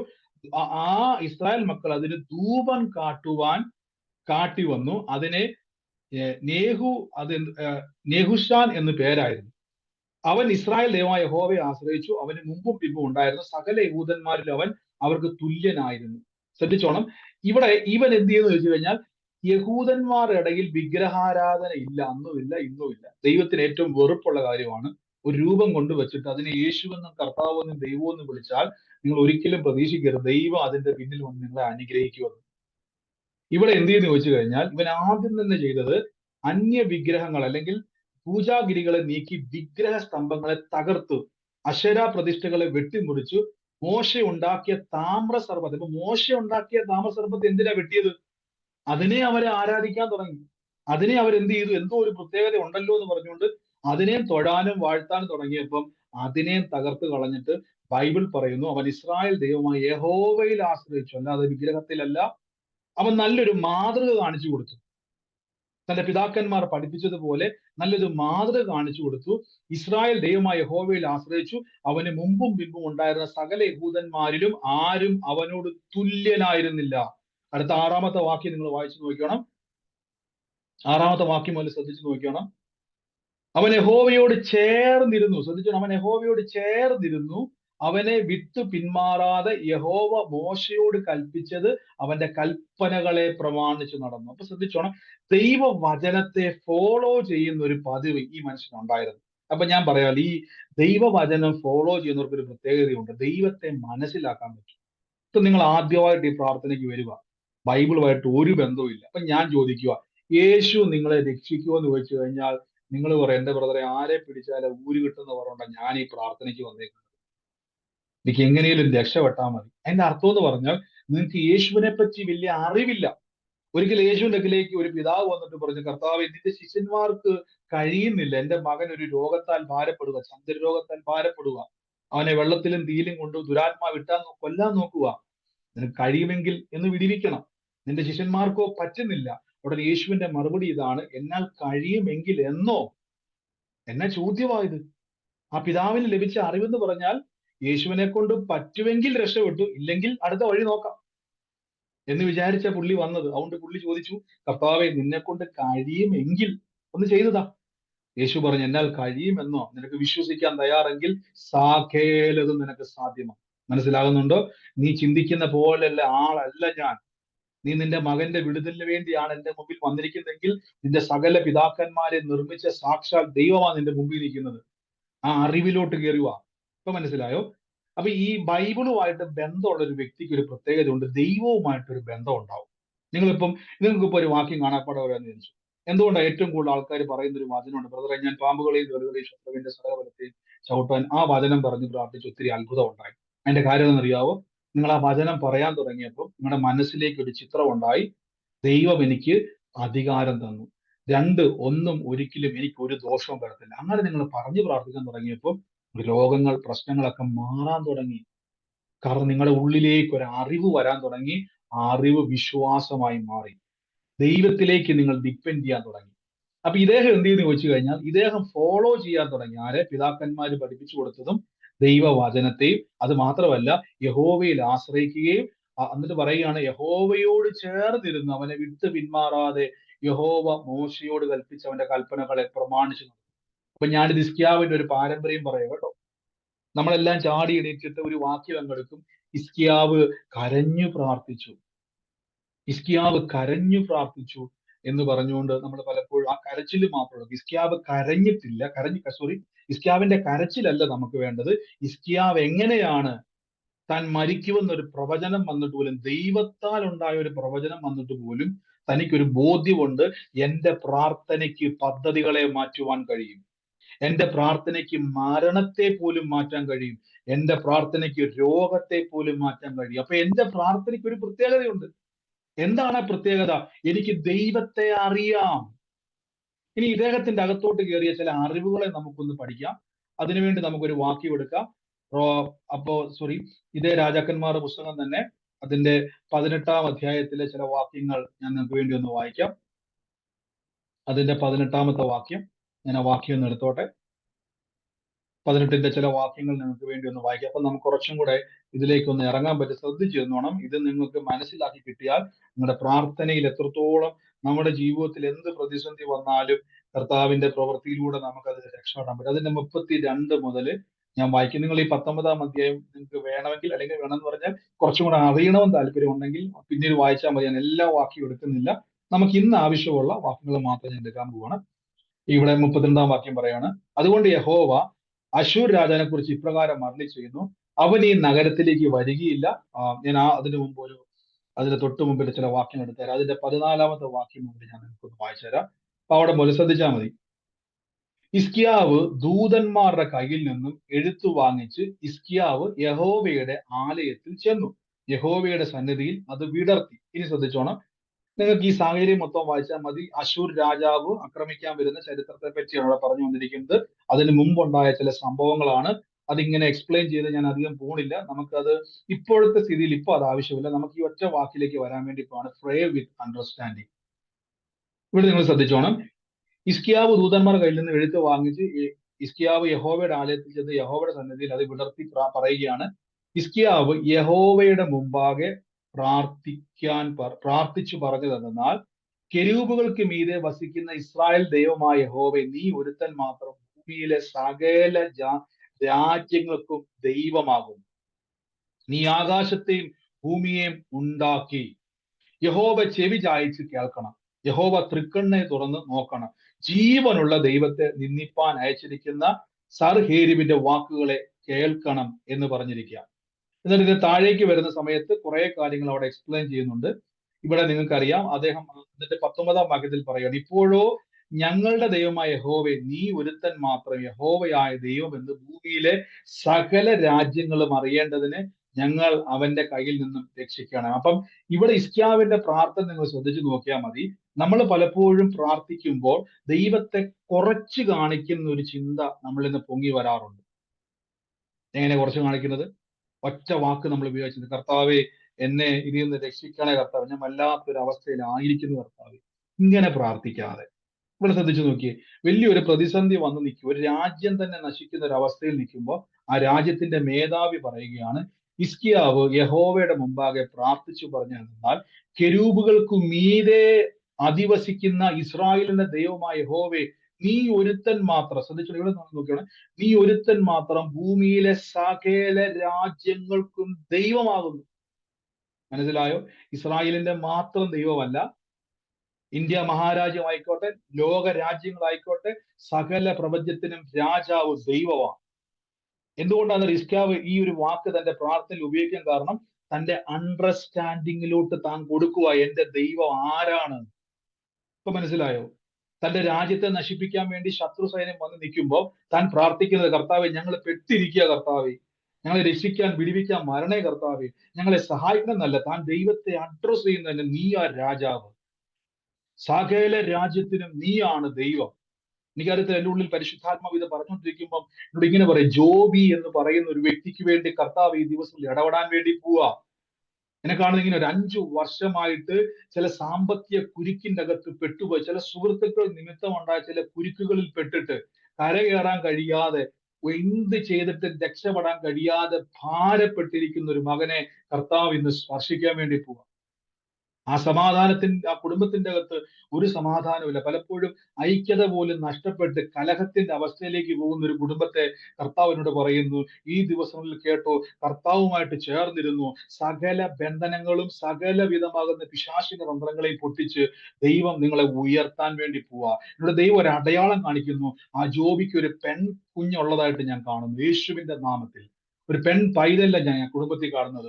അത് യേശുവിന്റെ നാമത്തിൽ ഞാൻ കാണുന്ന കാഴ്ച, അദ്ദേഹത്തിന്റെ ഞാൻ കാണുന്ന ഒരു മുട്ടിനോളം, മുട്ടിനേക്കാൾ കുറച്ചുകൂടെ ഹൈറ്റിൽ നിൽക്കുന്ന ഒരു പെൺകുട്ടീനെ ഞാൻ കാണുന്നത്. ഓ, യേശുവിന്റെ നാമത്തിൽ, in the name of Jesus, ഒരു അടയാളമായിട്ട് കർത്താവ് എന്നെ കാണിക്കുക. യേശുവിന്റെ നാമത്തിൽ എന്ന് പ്രാർത്ഥിക്കുന്നു. ആ ബന്ധനങ്ങൾ പൊട്ടി മാറട്ടെ. യേശുവിന്റെ നാമത്തിലെ കുടുംബത്തിന്റെ മേൽ സമാധാനം ഉണ്ടാകട്ടെ. ആമേൻ. അപ്പോൾ നിങ്ങൾ നോക്കിക്കോണം, ഹിസ്കിയാവ് പ്രാർത്ഥിക്കുന്നതിന് മുമ്പ് താൻ പറയുകയാണ്, ദൈവമേ നീ ആകുന്നു ആകാശത്തെയും ഭൂമിയെയും ഉണ്ടാക്കിയവ. ഞാൻ എപ്പോഴും പറയാറ്, നമ്മുടെ ദൈവത്തെ പറ്റി പറയണം. എന്റെ ദൈവം 2 നില വീടുണ്ടാക്കുന്ന ദൈവം മാത്രമല്ല. മനസ്സിലാവുന്നുണ്ട്? എന്റെ ദൈവം ഈ ചെറിയൊരു എന്താ പറയുന്നത്, നമ്മൾ ചെറിയ കാര്യങ്ങളിൽ ഒതുക്കരുത് ദൈവത്തിന്റെ ശക്തി. ഇവര് പ്രാർത്ഥിക്കാൻ ശ്രദ്ധിച്ചു നോക്കി, ആകാശത്തെയും ഭൂമിയെയും ഉണ്ടാക്കി. ഒന്ന് ആലോചിച്ച് നോക്കിയേ, ദൈവത്തിന്റെ ഇതെന്തിനാ ഹിസ്കിയാവ്, ഇത് ഹിസ്കിയാവ് പറഞ്ഞിട്ട് വേണോ ദൈവത്തിന്റെ വലിപ്പം ഞങ്ങൾക്ക് അറിയാൻ? അപ്പൊ ഹിസ്കിയാവ് പറയും, ഇത് എന്നോട് തന്നെ ഞാൻ പറയും. ഞാൻ ദൈവത്തോട് പ്രാർത്ഥിച്ചു പറയുകയാണ്, എനിക്ക് വലിയൊരു വിഷയമുണ്ടെന്നല്ല പറയുന്നത്, എനിക്ക് വലിയൊരു ദൈവമുണ്ടെന്ന് ആദ്യം പറയുകയാണ്. ആമേൻ. എന്നിട്ട് നിങ്ങൾ ശ്രദ്ധിച്ചോണം, 19-ാം വാക്യത്തിൽ നോക്കിയോണം. 19-ാം വാക്യത്തിൽ ഇങ്ങനെ പറഞ്ഞിരിക്കുന്നത്, ഇപ്പോഴോ ഞങ്ങളുടെ ദൈവമായ യഹോവേ, നീ ഒരുത്തൻ മാത്രം യഹോവയാ ദൈവം എന്ന് ഭൂമിയിലെ സകല രാജ്യങ്ങളും അറിയേണ്ടതിന് ഞങ്ങളുടെ കയ്യിൽ നിന്ന് രക്ഷിക്കണം. കണ്ടോ, നീ ഒരുത്തൻ മാത്രം, സകല രാജ്യങ്ങളും അറിയേണ്ടത്. അപ്പൊ ഇവിടെ പ്രാർത്ഥിക്കുന്ന ഒരു ഭക്തന്റെ അകത്തോട്ട് കയറേണ്ട ഒരു അറിവ്, ദൈവത്തെ വിളിക്കുന്നവനാണ് വലിയവൻ. മനസ്സിലാകുന്നുണ്ടോ? നിങ്ങളുടെ വിഷയമല്ല വലുത്, ദൈവത്തെ വിളിക്കുന്നവനാണ് വലിയ. എന്റെ കൂടെ പറഞ്ഞു, ദൈവത്തെ വിളിക്കുന്നവനാ വലിയവെന്ന് പറ. ദൈവത്തെ വിളിക്കുന്നവനാണ് വലിയവൻ. ദൈവത്തെ വിളിക്കുന്നവനാണ് വലിയവൻ. എന്നോട് ഇത് പറഞ്ഞുകൊണ്ടിരിക്കുമ്പോൾ ഫ്രാൻസിസ് എന്ന് പറയുന്ന ഒരു വ്യക്തിയുടെ കുടുംബത്തെ കർത്താവ് സ്പർശിക്കുക. ഫ്രാൻസിസിന്റെ കുടുംബത്തെ ദൈവം സ്പർശിക്കുന്ന ഒരു കാഴ്ച ഞാൻ കാണുക. യേശുവിന്റെ നാമത്തിൽ, യേശുവിന്റെ നാമത്തിൽ, യേശുവിന്റെ നാമത്തിൽ ഫ്രാൻസിസിന്റെ ഭവനത്തെ ദൈവത്തിന്റെ കർത്താവ് തൊടുന്ന ഒരു കാഴ്ച. ഫ്രാൻസിസുമായിട്ട് ബന്ധപ്പെട്ട് ആ കുടുംബത്തിന്റെ അകത്ത് ഒരു മകനുമായി ബന്ധപ്പെട്ട് വല്ലാതെ ആലോചനയാലും ഭാരത്താലും ഇങ്ങനെ കാണുന്ന വലിയൊരു തലവേദന പോലെ ഭാരപ്പെട്ടിരിക്കുക. എന്നാ കുടുംബത്തെ കർത്താവ് സ്പർശിക്കുക കേട്ടോ. കർത്താവ് എന്ന കുടുംബത്തെ തൊടുക. ഇന്ന് എന്തുകൊണ്ടാണ് നമ്മൾ ഈ വചനം പറഞ്ഞുകൊണ്ടിരിക്കുമ്പോൾ ഓരോ നിങ്ങൾ അനുഭവിക്കുന്ന വിഷയങ്ങളെ സ്വർഗം തൊടുക, ഇതിന്റെ പിന്നിൽ മറഞ്ഞിരിക്കുന്ന പ്രശ്നങ്ങളെ കർത്താവ് സ്പർശിക്കുക. യേശുവിന്റെ നാമത്തിൽ ഏറ്റെടുത്തു, ദൈവത്തിന്റെ വലിയ പ്രവൃത്തി അവിടെ ഉണ്ടായി വരികയാണ്. ആമേൻ. ഇവിടെ നിങ്ങൾ ശ്രദ്ധിച്ചോണം, ഇവിടെ ദൈവത്തിന്റെ പ്രവൃത്തിയെ നാം തിരിച്ചറിയാം. ദൈവം ആരെന്നുള്ള അറിവിൽ നാം പ്രാർത്ഥിക്കാൻ തുടങ്ങണം. പൗലോസ് പറഞ്ഞ പ്രേ വിത്ത് അണ്ടർസ്റ്റാൻഡ്. എനിക്കൊരു അറിവുണ്ട്, ഞാൻ അറിവിൽ നിന്നും പ്രാർത്ഥിക്കും, ആത്മാവിലും പ്രാർത്ഥിക്കും. ഇനി ഞാൻ അതിന്റെ ചില താഴേക്ക് വരുമ്പോൾ നമുക്ക് വായിക്കാൻ പറ്റും. 32-ാമത്തെ താഴേക്ക് വരുമ്പോൾ വാക്യം ഇങ്ങനെ വായിച്ചു വരുന്നു.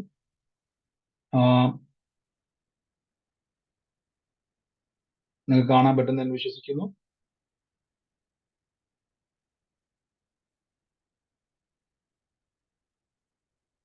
അതുകൊണ്ട് യഹോവ ഇപ്രകാരം അരുളി ചെയ്യുന്നത്, യഹോവ അശ്ശൂർ രാജാവിനെ കുറിച്ച് ഇപ്രകാരം അരുളി ചെയ്യുന്നത്, അവൻ നഗരത്തിലേക്ക് വരികയില്ലെന്ന് തൊട്ടു മുമ്പ് ഒരു വാക്യമുണ്ട്. ഞാൻ ആ വാക്കുകൾ നിങ്ങൾക്ക് എടുത്ത് കാണിക്കാം. തൊട്ടു മുമ്പിൽ ഒരു വാക്യമുണ്ട്.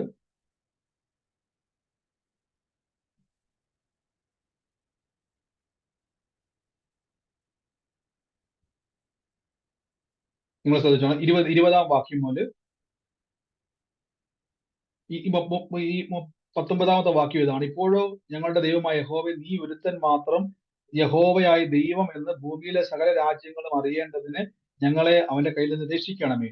ആമോസിന്റെ മകനായ യെശാവ് ഹിസ്കീയാവിന്റെ അടുക്കൽ പറഞ്ഞയച്ചതെന്നാൽ, ഇസ്രായേലിന്റെ ദൈവമായ യഹോവ ഇപ്രകാരം അരുളി ചെയ്യുന്നു: നീ അശ്ശൂർ രാജാവായ സൻഹേരീബിന്റെ നിമിത്തം എന്നോട് പ്രാർത്ഥിച്ചത് ഞാൻ കേട്ടു. അവനെക്കുറിച്ച് യഹോവ അരുളി ചെയ്ത വർത്തമാനം ഇതാണിത്. അപ്പൊ ഇത് മുഴുവൻ താഴേക്ക് വരുമ്പോൾ നിങ്ങൾ ദൈവം പറയുന്ന മറുപടികളാണ്. നാം അതിലേക്ക് എല്ലാം പോകുന്നില്ല. എന്നാൽ ഒറ്റ വാക്ക് ശ്രദ്ധിച്ചോണം: ഞാൻ നിന്റെ പ്രാർത്ഥന കേട്ടു. ഇപ്പൊ മനസ്സിലായോ? ഹിസ്കീയാവ് എന്ന് പറയുന്ന വ്യക്തി ഞാൻ പരിചയപ്പെടുത്തുന്നത് വേറൊന്നിനു വേണ്ടിയല്ല. പലപ്പോഴും നമ്മൾ പ്രാർത്ഥിക്കുമ്പോൾ നമ്മുടെ മനസ്സിലേക്ക്, ഹിസ്കീയാവിനെ പറ്റി പറയാൻ വേണ്ടിയല്ല ഞാൻ എടുത്തിരിക്കുന്നത്. ഹിസ്കീയാവ് പിന്നീടുള്ള ചരിത്രം നമുക്കറിയാം. ഹിസ്കീയാവിനെ പറ്റി നമ്മൾ കൂടുതൽ പഠിക്കുന്നില്ല. പക്ഷെ ഒറ്റ കാര്യം, ഹിസ്കീയാവിലുള്ള ഒരു പോസിറ്റീവ് ആയിട്ടുള്ള കാര്യം നമുക്ക് എടുക്കാം.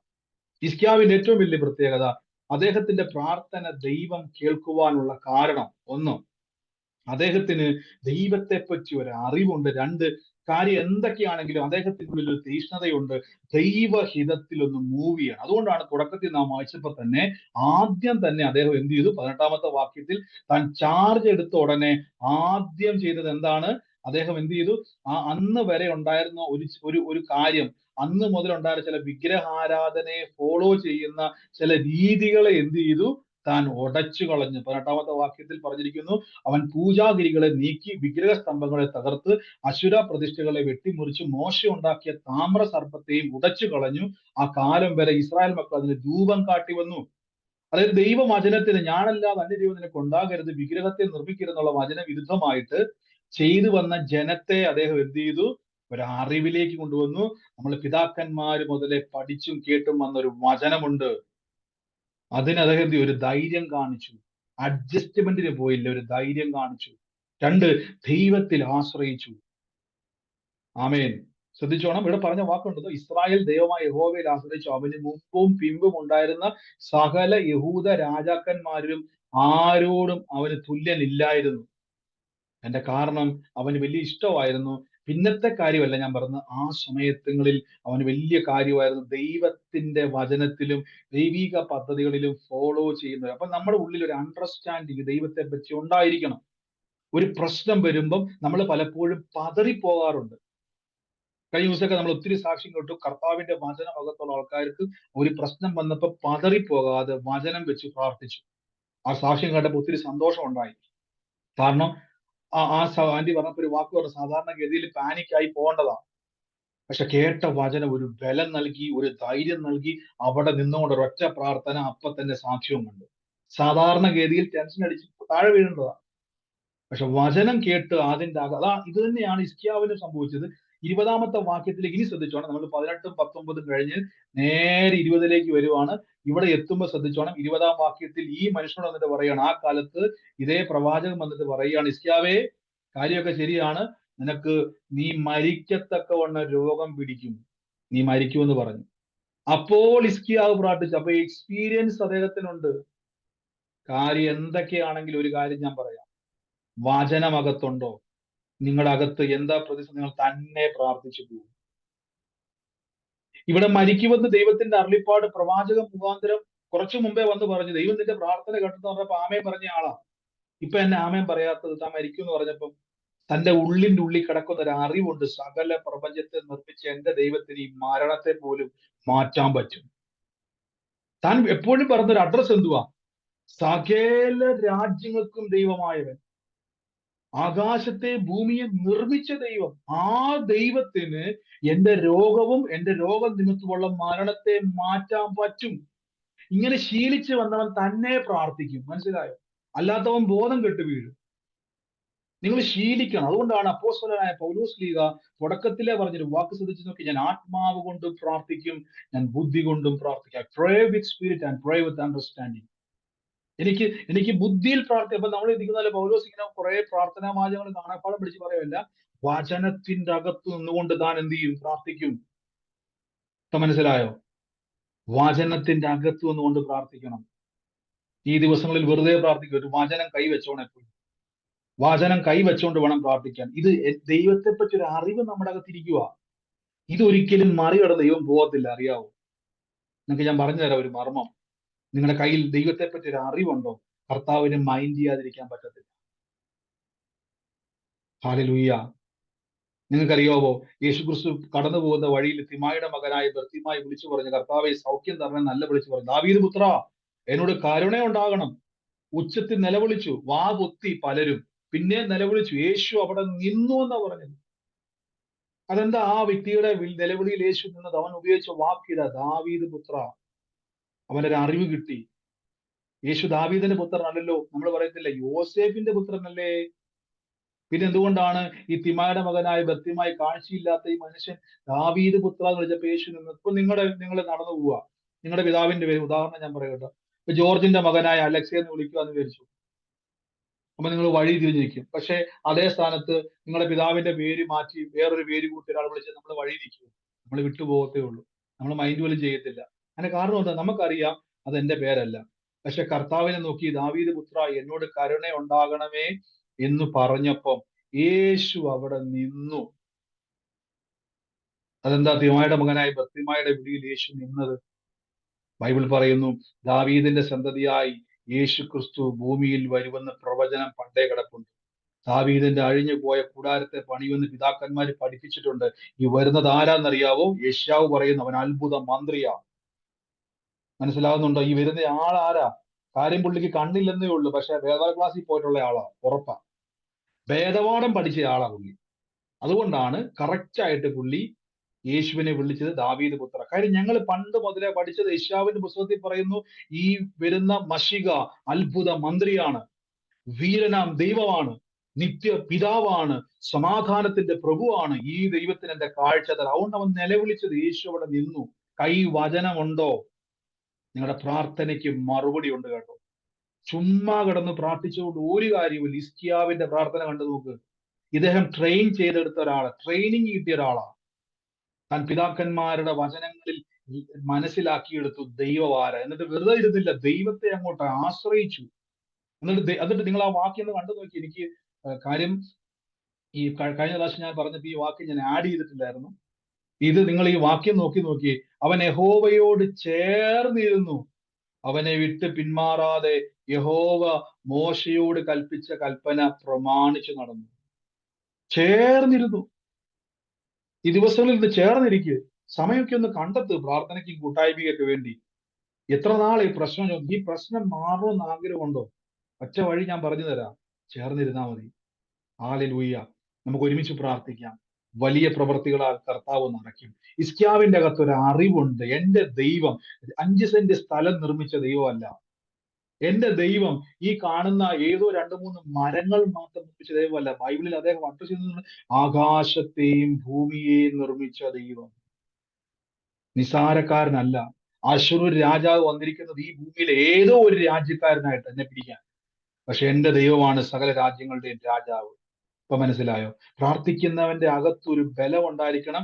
ഏത് ലോകത്തിലെ ഏത് നിയമമായിക്കോട്ടെ, ഏത് അധികാരമായിക്കോട്ടെ, ഏത് കോടതി ആയിക്കോട്ടെ, ഏത് മനുഷ്യനായിക്കോട്ടെ, നിങ്ങൾ പറയണം എന്റെ ദൈവമാണ് ഏറ്റവും വലുത്. സകലതും മാറാൻ വേണ്ടി പോവാ. സകലതും മാറാൻ വേണ്ടി പോവാ. യേശുവേ ആരാധന, യേശുവേ ആരാധന. എന്റെ കർത്താവിന് പറഞ്ഞൊരു ജോർജിന് വേണ്ടി കോടതി വിധിയെ തമ്പുരാൻ അനുകൂലമാക്കാൻ വേണ്ടി പോവാം. ഓ യേശുവിന്റെ നാമത്തിൽ, യേശുവിന്റെ നാമത്തിൽ. സെപ്റ്റംബർ മാസം തീരുന്നതിന് മുമ്പ് ഒരു ദിവസം, സെപ്റ്റംബർ തീരുന്നതിന് മുമ്പ് കർത്താവിനോട് പറയുന്നു, ഈ മാസം തീരുന്നതിന്റെ മുമ്പ് തന്നെ, തീരുന്നതിന് 6 ദിവസം മുമ്പ് കർത്താവ് അതിന്റെ മേൽ ഒരു തീർപ്പ് കൽപ്പിക്കാൻ പോവാന്ന് പരിശുദ്ധാത്മാവ് പറയുന്നു. യേശുവിന്റെ നാമത്തിൽ ഏറ്റെടുത്തു. Thank you Holy Spirit, in the name of Jesus Christ. ഓടിയത് മതി. ഇന്ന് എന്റെ കൂടെ ഇന്ന് പ്രാർത്ഥിച്ച് ഇന്ന് കർത്താവിൽ ഇന്ന് അണ്ടർസ്റ്റാൻഡിങ്ങിനകത്തുണ്ട്. Pray with understand, pray with spirit and pray with understand. ഇന്ന് ആ അറിവിന്റെ അകത്തോട്ടൊന്ന് കയറിക്ക്. ആരെങ്കിലും പറഞ്ഞു വന്ന് ഇങ്ങനെ പ്രാർത്ഥിക്കും, ഇങ്ങനെ പ്രാർത്ഥിക്കും. ആ പ്രാർത്ഥനയല്ല, കയ്യിൽ വചനമുണ്ടോ? ഹിസ്കിയാവിനെ കണ്ടുപഠിക്ക്. ഈ 18, 19, 20 അധ്യായത്തിൽ ഞാൻ കുറെ വാക്യങ്ങൾ എടുത്തിട്ടില്ല ഇപ്പോഴും. കാര്യം നമുക്ക് സമയപരിമിതിയുണ്ട്. അതെടുക്കാൻ പോയി കഴിഞ്ഞാൽ 2-3 മണിക്കൂർ പോരാ വിവരിക്കാം. പക്ഷെ നമുക്ക് ഇന്ന് ആവശ്യമുള്ളതാ കർത്താവ് അതിൽ നിന്ന് വേർതിരിച്ചത്. ആമേൻ. എന്നിട്ട് ഏറ്റവും ഒടുവിൽ ദൈവം പറഞ്ഞൊരു വാക്കുണ്ട്, ഞാൻ നിന്റെ മേലാൽ അവൻ എന്ത് ചെയ്തില്ല, നിനക്കെതിരെ ആ വാക്കിയുടെ പറഞ്ഞ് നമുക്ക് ഒരുമിച്ച് ഒന്ന് പ്രാർത്ഥിക്കും. ഇത് കേട്ടോ, നിങ്ങൾക്ക് എതിരെ വരുന്ന ഒരു ആയുധവും ഫലിക്കത്തില്ല, നിങ്ങൾക്ക് എതിരായി വരുന്ന ഒരു ആയുധവും ഫലിക്കത്തില്ല എന്ന് കർത്താവിന്റെ അരുളിപ്പാട്. 32 വാക്യം നോക്കി, അതുകൊണ്ട് യഹോവ അശ്ശൂർ രാജാവിനെ കുറിച്ച് ഇപ്രകാരം അരുളി ചെയ്യുന്നു, അവൻ ഈ നഗരത്തിലേക്ക് വരികയില്ല, ഒരമ്പും അവിടെ എയ്യുകയില്ല, അതിന്റെ നേരെ പരിചയോടുകൂടെ വരികയില്ല, അതിനെതിരെ വടകോരുകയുമില്ല എന്ന് പറഞ്ഞു. അവൻ വന്ന വഴിക്ക് തന്നെ മടങ്ങിപ്പോകും, ഈ നഗരത്തിലേക്ക് വരത്തില്ല എന്ന് പറഞ്ഞു. ആമേൻ. എന്റെ നിമിത്തവും ദാസനായ ദാവീദിന്റെ നിമിത്തവും ഈ നഗരത്തെ പാലിച്ച് രക്ഷിക്കുമെന്ന് യഹോവ അരുളിപ്പാട്. നമുക്കറിയാം, പിന്നീട് ഉണ്ടായ ചരിത്രം നമുക്കറിയാം. ഞാൻ ഇന്നത്തെ ഈ ഒരു കാര്യത്തിന്റെ അകത്ത് നമുക്ക് എടുക്കാൻ പറ്റുന്ന ചില ക്വാളിറ്റികൾ മാത്രം ഞാൻ എടുത്തിരിക്കുന്നത്.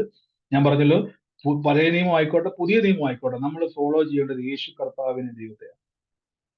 മനസ്സിലാകുന്നുണ്ടോ? ഹല്ലേലൂയ. ഇവിടെ ഇദ്ദേഹത്തിന്റെ അകത്തുനിന്നും പിതാക്കന്മാര് പഠിപ്പിച്ചു കൊടുത്ത ഒരു അറിവുണ്ട്. ആ അറിവിന്റെ അകത്ത് അദ്ദേഹം പ്രാർത്ഥിക്കാൻ തുടങ്ങി. നമുക്ക് ഈ ദിവസം ഒരു അറിവുണ്ടായിരിക്കണം. പലപ്പോഴും ചില ആൾക്കാർ പറയും, ബ്രദറെ, പിശാച് എന്നെ അങ്ങോട്ട് എന്റെ കുടുംബത്തെ ബന്ധിച്ച്. നിങ്ങൾക്ക് ദൈവത്തെ പറ്റി അറിവില്ലാഞ്ഞിട്ടാ. നമ്മൾ പറഞ്ഞ് പഠിക്കരുത്. അത് വലിയ അപകടമാണ് നിങ്ങൾ ഈ പറയുന്ന വാക്ക്. പിശാച് നിങ്ങളെ ബന്ധിച്ചിട്ട്, അങ്ങനെയാണ് പിന്നെ അശ്ശൂർ രാജാവിന്റെ മുമ്പിൽ നിൽക്കുന്ന ഹിസ്കിയാവിന് പറയാൻ പറ്റില്ല, കർത്താവെ പെട്ട്, ഞങ്ങളുടെ കാര്യം പോക്ക എന്നൊക്കെ. എന്താ ഇദ്ദേഹം പറയാഞ്ഞത്? ഇദ്ദേഹം വന്നപ്പോ തന്നെ പ്രാർത്ഥിച്ച് പറഞ്ഞതെന്നാൽ, ശ്രദ്ധിച്ച്, പ്രാർത്ഥിച്ച് പറഞ്ഞതെന്നാൽ, സകല രാജ്യത്തിനും രാജാവായുള്ള ദൈവമേ. ഉണ്ടോ? അതിന്റെ അർത്ഥം ഇപ്പൊ തകർക്കാൻ നിൽക്കുന്ന വലിയൊരു സൈന്യം പുറത്ത് കിടക്കുക, പിടിച്ചടക്കാൻ നിൽക്കുക. അവനോട് മുമ്പിൽ നിൽക്കുമ്പോൾ പറയാം, നീയാ രാജാവ്. എന്റെ കൂടെ പറയണം, എനിക്ക് ആ കാര്യമൊക്കെ ശരി, എനിക്ക് പ്രശ്നമുണ്ട്, ഇച്ചിരി പ്രശ്നമൊക്കെ എനിക്കുണ്ട്, ഇച്ചിരി പ്രശ്നത്തിലാണ് ഞാൻ ഇരിക്കുന്നത്, പക്ഷെ എനിക്കൊരു കാര്യം ഉറപ്പാ, ദൈവത്തിന് കഴിയാത്ത വല്ലോ കാര്യമുണ്ടോ? ദൈവത്തിന് നിങ്ങളെ സഹായിക്കാൻ പറ്റാത്ത വല്ലോ വിഷയമുണ്ടോ? ധൈര്യപ്പെട്ടേ. തമ്പുരാന് കഴിയാത്ത ഒരു കാര്യവുമില്ല. കർത്താവ് എനിക്ക് വേണ്ടി ചെയ്യും. എന്റെ കൂടെ എന്ന് പറഞ്ഞ്, എന്റെ കർത്താവ് എനിക്ക് വേണ്ടി പ്രവർത്തിക്കുമെന്ന് പറ. കർത്താവ്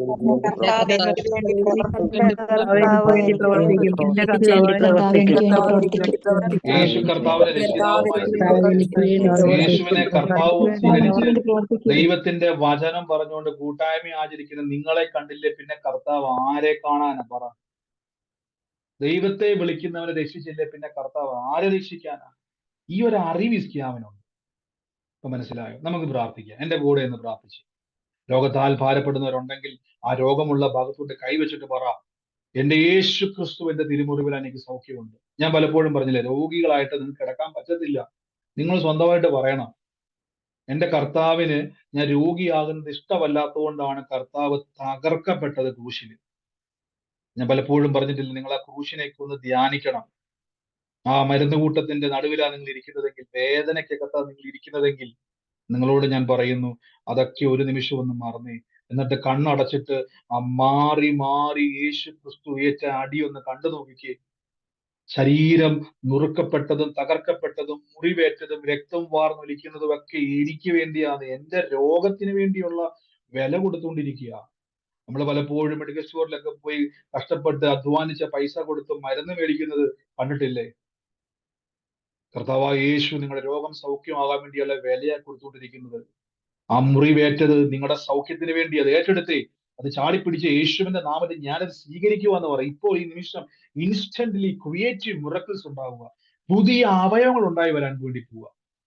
നിങ്ങളുടെ ബ്ലഡിലെ കൗണ്ടുകൾ യേശുവിന്റെ നാമത്തിൽ ഇനി മേലാൽ അത് കൂടത്തില്ല, നോർമൽ ആവുക. രോഗത്തോട് വിളിച്ചു പറ, എനിക്ക് പുതിയ അവയവങ്ങൾ, നീ എന്റെ അവയവത്തെ നീ കവർന്നെടുത്തെങ്കിൽ യേശുവിന്റെ നാമത്തിൽ ഞാൻ പുതിയ അവയവത്തെ സ്വീകരിക്കുക. In the name of Jesus Christ. പറയണം യേശുവിന്റെ നാമത്തിൽ പറയണം. നിങ്ങൾ പറഞ്ഞു എല്ലാ ദിവസവും പുതുക്കം പ്രാപിക്കുമെന്ന് പറയണം. ഞാൻ ക്ഷീണിച്ച് വീഴത്തില്ല, ഞാൻ ജീവനോടെ ഇരുന്ന് യഹോവയുടെ പ്രവൃത്തികളെ വർണ്ണിക്കും. എങ്ങനെയാ? ദീർഘായുസോടെ ഇരിക്കും.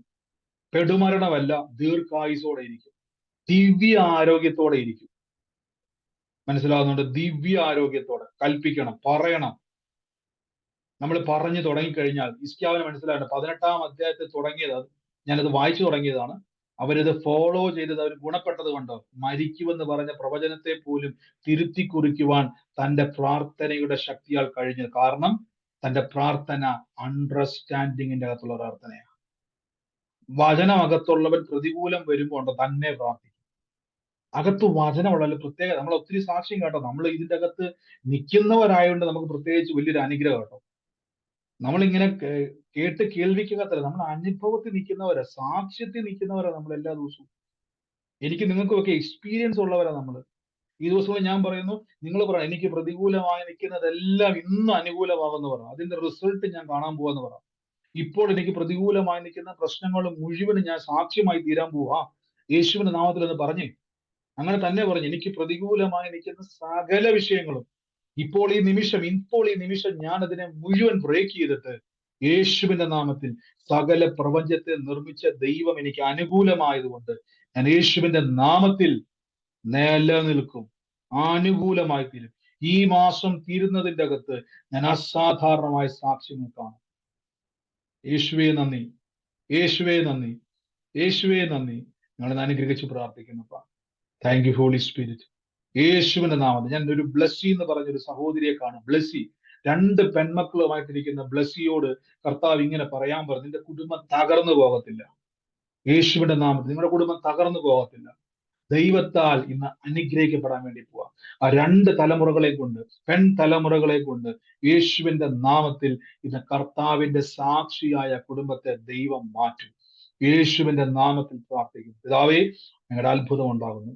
പാമ്പുകളെയും തേളുകളെയും ശത്രുവിന്റെ സകല ബലത്തെയും ചവിട്ടി മെതിച്ചു കളയുവാൻ എനിക്ക് അധികാരമുണ്ട്. ഒന്നും ഒരിക്കലും ഒരു ദോഷവും എനിക്ക് വരുന്നതില്ല. എല്ലായിടത്തും എല്ലായ്പ്പോഴും യേശു മുഖാന്തരം എനിക്ക് പരിപൂർണമായ ജയം. ആമേൻ. എനിക്കെതിരായി വരുന്ന ഒരു ആയുധവും വലിക്കും. ഈ നിമിഷം രോഗികളായി ഭാരപ്പെടുന്നവർ ഇപ്പൊ തന്നെ ഒന്ന് ചെക്ക് ചെയ്തേ, ആ വേദന ഒന്ന് ചെക്ക് ചെയ്തേ. അത് അവിടെ ഇല്ല. ആ ഇപ്പൊ തന്നെ ഇറങ്ങിപ്പോയിട്ട് എവിടെയാണോ ബ്ലഡ് ടെസ്റ്റ് ചെയ്യുന്നത്, എവിടെയാണോ അതിന്റെ സ്കാനിങ് റിപ്പോർട്ട് കിട്ടുന്നത്, പോയി ചെക്ക് ചെയ്യുക. ആ രോഗം അവിടെ ഇല്ല. യേശു എടുത്തോട്ട് പോയി. കർത്താവ് ഇന്നല്ല എടുത്തത്, ഇന്നലെ ക്രൂശിൽ എടുത്തതാ. ഇന്ന് അതിന്റെ റിസൾട്ട് എനിക്ക് കിട്ടിയതാ. ആമേൻ. നന്ദി കർത്താവേ. ഈ ദിവസങ്ങളിൽ എക്സാം ഉള്ളവർക്ക് വേണ്ടി പ്രാർത്ഥിക്കുന്നു. കർത്താവിന്റെ നാമത്തിൽ നമ്മൾ ഒരുമിച്ച് പ്രാർത്ഥിക്കാൻ വേണ്ടി കൂടെ ശ്രദ്ധിച്ചോണം. ഇത് കഴിയുമ്പോൾ ബ്രദറെ എനിക്കൊരു അർജന്റ് പ്രയർ ഉള്ളത് പറയരുത്. ഈ അർജന്റ് പ്രയറും ഇതിന്റെ അകത്ത് എന്നോട് നിങ്ങൾ പ്രയർ റിക്വസ്റ്റ് എടുത്തു പറഞ്ഞില്ലല്ലോ. ഞാൻ പറയുന്നു, എന്നോട് പ്രയർ റിക്വസ്റ്റ് എടുത്തു പറഞ്ഞില്ലെങ്കിലും ഇത് നമ്മൾ ഒരുമിച്ച് പ്രാർത്ഥിക്കും. നിങ്ങൾ ചിന്തിച്ചു നോക്കി, ഞാനിപ്പോ സൂമിൽ വരുന്നില്ല, ഞാൻ യൂട്യൂബിൽ നിന്നുകൊണ്ടാണ് പ്രാർത്ഥിക്കുന്നത് വിചാരിച്ചു. നിങ്ങൾക്ക് ഒന്നും ചെയ്യാൻ കഴിയത്തില്ലല്ലോ. ഇനി 10,000ങ്ങളുടെ നടുവിൽ നിങ്ങൾ നിൽക്കുന്ന വിചാരിച്ചു, എന്ത് ചെയ്യും? ഇനി ലക്ഷങ്ങളുടെ നടുവിലാണ് നിങ്ങൾ നിൽക്കുന്ന വിചാരിച്ചു, നിങ്ങൾക്ക് പ്രാർത്ഥിച്ചേ പറ്റത്തുള്ളൂ. അവിടെ ഇരിക്കുന്ന ആൾ എന്ത് ചെയ്യും? ഒരുമിച്ച് അങ്ങോട്ട് പ്രാർത്ഥിക്കും. നമ്മൾ ഈ ദിവസങ്ങളിൽ പ്രാർത്ഥിക്കാൻ വേണ്ടി പോവുക. ലക്ഷങ്ങൾ നിറയാൻ പോവുക യേശുവിന്റെ നാമത്തിൽ. ഈ സൂമിന്റെ ചരിത്രത്തിൽ തന്നെ അതിനെ ബ്രേക്ക് ചെയ്യുന്ന ഒരു അവസ്ഥയിലേക്ക് നമ്മൾ പോകും. നിങ്ങളൊന്ന് ഉത്സാഹിക്ക്. എന്റെ സാക്ഷ്യം ലോകത്തെ ഞെട്ടിക്കാൻ വേണ്ടി പോവാ. എന്റെ നാട്ടുകാര് പറയാൻ പോവാ, ഇത് ദൈവത്താൽ അനുഗ്രഹിക്കപ്പെടും കേട്ടോ. ഇത് ദൈവത്താൽ സാക്ഷിയായി തീരും. എന്നെ കാണുന്നവർ പറയാൻ പോവാ, ഇത് വിശ്വാസിയാ കേട്ടോ. ഞാൻ അങ്ങോട്ടൊരു സ്വത്രം പറഞ്ഞിട്ടല്ല, എന്റെ നടപ്പും എന്റെ ജീവിതവും കണ്ടിട്ട് നാട്ടുകാര് പറയാൻ പോയി, യേശു ജീവിക്കുന്നു, യേശു ജീവിക്കുന്നു. അങ്ങനെ ഒരു സാക്ഷിയൊക്കെ ഒന്ന് പിടിക്കാൻ തയ്യാറായിക്കുക. അല്ലാതെ കരഞ്ഞുപോയിരുന്നിട്ടൊന്നും കാര്യമൊന്നുമില്ല. കരയാൻ ഈ ലോകത്തിൽ എല്ലാവർക്കും പറ്റും. നിരാശപ്പെടാൻ ലോകത്തിൽ എല്ലാവർക്കും പറ്റും. ഇനി പ്രത്യേകിച്ച് ഒരു പ്രാക്ടീസും വേണ്ട. കഷ്ടതയിലൂടെ ചലിക്കാൻ എല്ലാവർക്കും പറ്റും. നിരാശപ്പെടാൻ എല്ലാവർക്കും പറ്റും. പക്ഷെ ബൈബിൾ പറയുന്നു, ദൈവത്തിൽ നിന്ന് ജനിക്കുന്നവൻ ലോകത്തെ ജയിച്ചിരിക്കുന്നു. ലോകത്തെ ജയിച്ച ജയമോ നമ്മുടെ വിശ്വാസം അത്രേ. യേശു കർത്താവ് എന്ന് വിശ്വസിക്കുന്നവല്ലാതെ ആരാകുന്നു ലോകത്തെ ജയിച്ചവൻ? ഇന്ന് യേശുവിനെ അറിഞ്ഞ വ്യക്തിയാണോ നിങ്ങൾ? ജയാളികളാണ്. നന്ദി കർത്താവേ, നന്ദി കർത്താവേ, നന്ദി യേശു. ഒരുമിച്ച് നമ്മൾ പ്രാർത്ഥിക്കാൻ വേണ്ടി പോവാണ്. ശ്രദ്ധിച്ചു കേട്ടോണം. ഇതിന് ശേഷം നമ്മൾ ഒരു പ്രാർത്ഥനാ വിഷയത്തിന് വേണ്ടി പ്രാർത്ഥിക്കുന്നില്ല. ഇതിന് ശേഷം ബ്രദറെ ഒരു കാര്യം ഉണ്ടായിരുന്നു പറയരുത്. നിങ്ങൾ ശ്രദ്ധിച്ചോണം. നിങ്ങളെ ഞാൻ കളിയാക്കുവല്ല, പരിഹസിക്കുവല്ല. ശ്രദ്ധിച്ചോണം. ഇത്രയും 423 പേരടങ്ങുന്ന കൂട്ടത്തിൽ നിന്നുകൊണ്ട് നമ്മൾ പ്രാർത്ഥിക്കുന്നത്. ഇതിന്റെ അകത്ത് ലൈവിൽ കടന്നുകൊണ്ട് ഞാൻ പറയുന്നു, നിങ്ങൾക്ക് വേണ്ടി കൂടെ പ്രാർത്ഥിക്കുന്നത്. എല്ലാവരും പരസ്പരം അനുഗ്രഹിച്ച് ആ പ്രയർ റിക്വസ്റ്റിൽ സങ്കടപ്പെടുന്നവരുണ്ട്, കരയുന്നവരുണ്ട്, തലമുറയ്ക്ക് വേണ്ടി പ്രാർത്ഥിക്കുന്നവരുണ്ട്, ഏതെങ്കിലും പ്രതിസന്ധിക്കകത്ത് പെട്ടിരിക്കുന്നവരുണ്ട്. ഇന്ന് നിങ്ങളോട് ഞാൻ കൽപ്പിക്കുന്നു, യേശുവിന്റെ നാമത്തിൽ ആ വിഷയത്തോട് ഞാൻ ഒരുമിച്ച് കൽപ്പിക്കുന്നു, ഇറങ്ങിപ്പോവുക. ആ മകളെ മകനെ ഉപദ്രവിക്കുന്ന, കുടുംബത്തെ ഉപദ്രവിക്കുന്ന, തലമുറയ്ക്ക് ഭാവിക്ക് വിരോധമായി നിൽക്കുന്ന, കുടുംബത്തിൽ സമാധാനം കെടുത്തുന്ന എല്ലാ അവസ്ഥകളെയും കൊണ്ടുവന്നിടുന്ന എല്ലാ ശാപങ്ങളെയും ഞങ്ങൾ പുറത്താക്കും. രോഗത്തെ പുറത്താക്കുന്നു. ഈ ദിവസങ്ങളിൽ കടഭാരത്താൽ ഞെരുങ്ങുന്നവർ വിശാലത ഉണ്ടാകട്ടെ. വായ്പ വാങ്ങത്തില്ല. എല്ലാ ബുദ്ധിമുട്ടും മാറാം. ഒരുമിച്ച് നമ്മളൊരു കടല് പോലെ അങ്ങ് തിരമാല വരുന്നത് പോലെ ഞങ്ങൾ അതിനെ പ്രാർത്ഥിച്ച് അതിന്റെ മേൽ ജയത്തെ കൽപ്പിക്കുന്നു. യേശു അത്ഭുത സാക്ഷ്യങ്ങൾ ഉളവായി വരട്ടെ. അത്ഭുത സാക്ഷ്യം ഉളവായി വരട്ടെ. കൽപ്പിക്കുന്നു. കർത്താവെ, എന്റെ യേശുവെ, അങ്ങയുടെ നാമമഹത്വം വെളിപ്പെടുന്നില്ലപ്പ, അങ്ങയുടെ നാമമഹത്വം വെളിപ്പെടുന്നില്ലപ്പ. അങ്ങ് ഓരോരുത്തരെയും സ്പർശിക്കുന്നതിന് നന്ദി. നമ്മൾ ഉയർച്ചയെ പ്രാപിക്കത്തുള്ളൂ, താഴേക്ക് പോകത്തില്ല, മുകളിലോട്ടേ പോകത്തുള്ളൂ. യേശുവിന്റെ അധികാരമുള്ള നാമത്തിൽ തന്നെ. ആമേൻ. ഹല്ലേലൂയ. കർത്താവ് നമ്മുടെ കൂടെയുണ്ട്. കർത്താവിന്റെ വലിയ പ്രവർത്തികൾ നടന്നു കഴിഞ്ഞു. ഹല്ലേലൂയ. ഞാൻ എപ്പോഴും പറയത്തില്ലേ, ഈ ദിവസങ്ങളിൽ നമ്മൾ ഈ വചനമെല്ലാം കേട്ടിട്ട് നിങ്ങൾക്ക് വെറുതെ ഇരിക്കാൻ പറ്റത്തില്ല കേട്ടോ. ഇതാണ് ഹിസ്കിയാവിന്റെ പ്രാർത്ഥന. ശ്രദ്ധിച്ചാൽ മതി. താൻ പാനിക് ആകുന്നില്ല അവിടെ. ഇതെന്തൊരു ഗതികേടാന്ന് പറയുന്നില്ല. താൻ ആദ്യം തന്നെ പറയുന്നതെന്നറിയാം, കർത്താവ് നീ എന്നെ ഒന്ന് വാച്ച് ചെയ്യണം. മനസ്സിലായോ? ഞാൻ അങ്ങയുടെ വചനത്തെ ഫോക്കസ് ചെയ്യുന്നവരാ. എനിക്ക് ദൈവത്തെ അറിയാം. ഈ ദിവസങ്ങളിൽ അകത്ത് വചനം കയറിയാൽ നമ്മൾ തന്നെ പ്രാർത്ഥിക്കുമെന്ന്. നിങ്ങൾ ഒന്നും ചെയ്യണ്ട. ബ്രദറെ, പ്രാർത്ഥിക്കാനുള്ള വരത്തിന് വേണ്ടി പ്രാർത്ഥന ചിലർ പറയാറുണ്ട്. ഞാൻ പറയുന്നത്, വചനം അകത്തുണ്ടോ? ഒരു പ്രശ്നം വരുമ്പോ തന്നെ നിങ്ങൾ ശ്രദ്ധിച്ചിട്ടുണ്ടോ?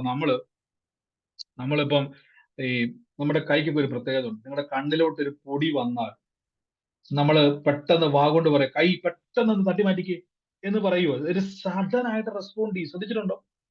കണ്ണിൽ എപ്പോ പൊടി വീണോ കണ്ണ് അറിയാതെ തന്നെ നമ്മൾ കൈ കൊണ്ട് പൊത്തും. നിമിഷ നേരം കൊണ്ട് അത് കൈ പൊത്തിയിരിക്കും. എന്റെ കാര്യം എന്നറിയോ? അതെല്ലാം സെൻസിറ്റീവാണ്. പെട്ടെന്ന് നിമിഷ നേരം കൊണ്ട് ബ്രെയിൻ അവിടെ പ്രവർത്തിച്ചു കഴിഞ്ഞു.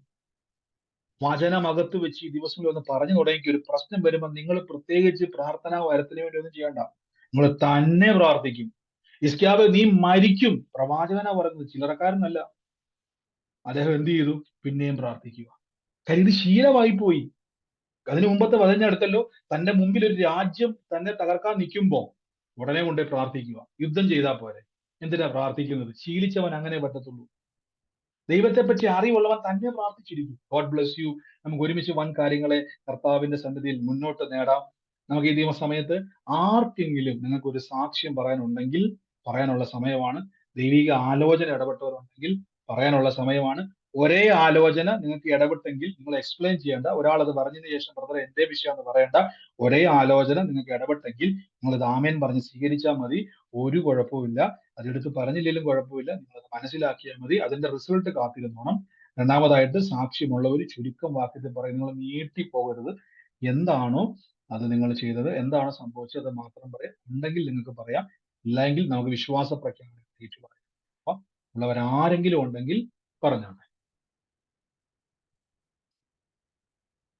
Hello brother. ബ്രദർ, എനിക്കൊരു സാക്ഷ്യമുണ്ട്. എന്റെ മോക്ക് വേണ്ടിയാണ്. മോള് ഡിഗ്രിക്ക് പഠിക്കണേ. അവള് ഹോസ്റ്റലിലാണ് നിൽക്കുന്നത്. ഇന്ന് എക്സാം തുടങ്ങി. അവള് എക്സാമിന് പോകാൻ വേണ്ടി ഇറങ്ങിയപ്പം ഒരു കാറ്റടിച്ച് കണ്ണില് പിന്നെ മരത്തിൽ നിന്നെന്തോ വന്ന് വീണ് അത് കണ്ണങ്ങ് ചുവന്ന് കണ്ണുനീരായിട്ട് ഒലിച്ചു. ഇവള് പേടിച്ചു പോയി ആദ്യം.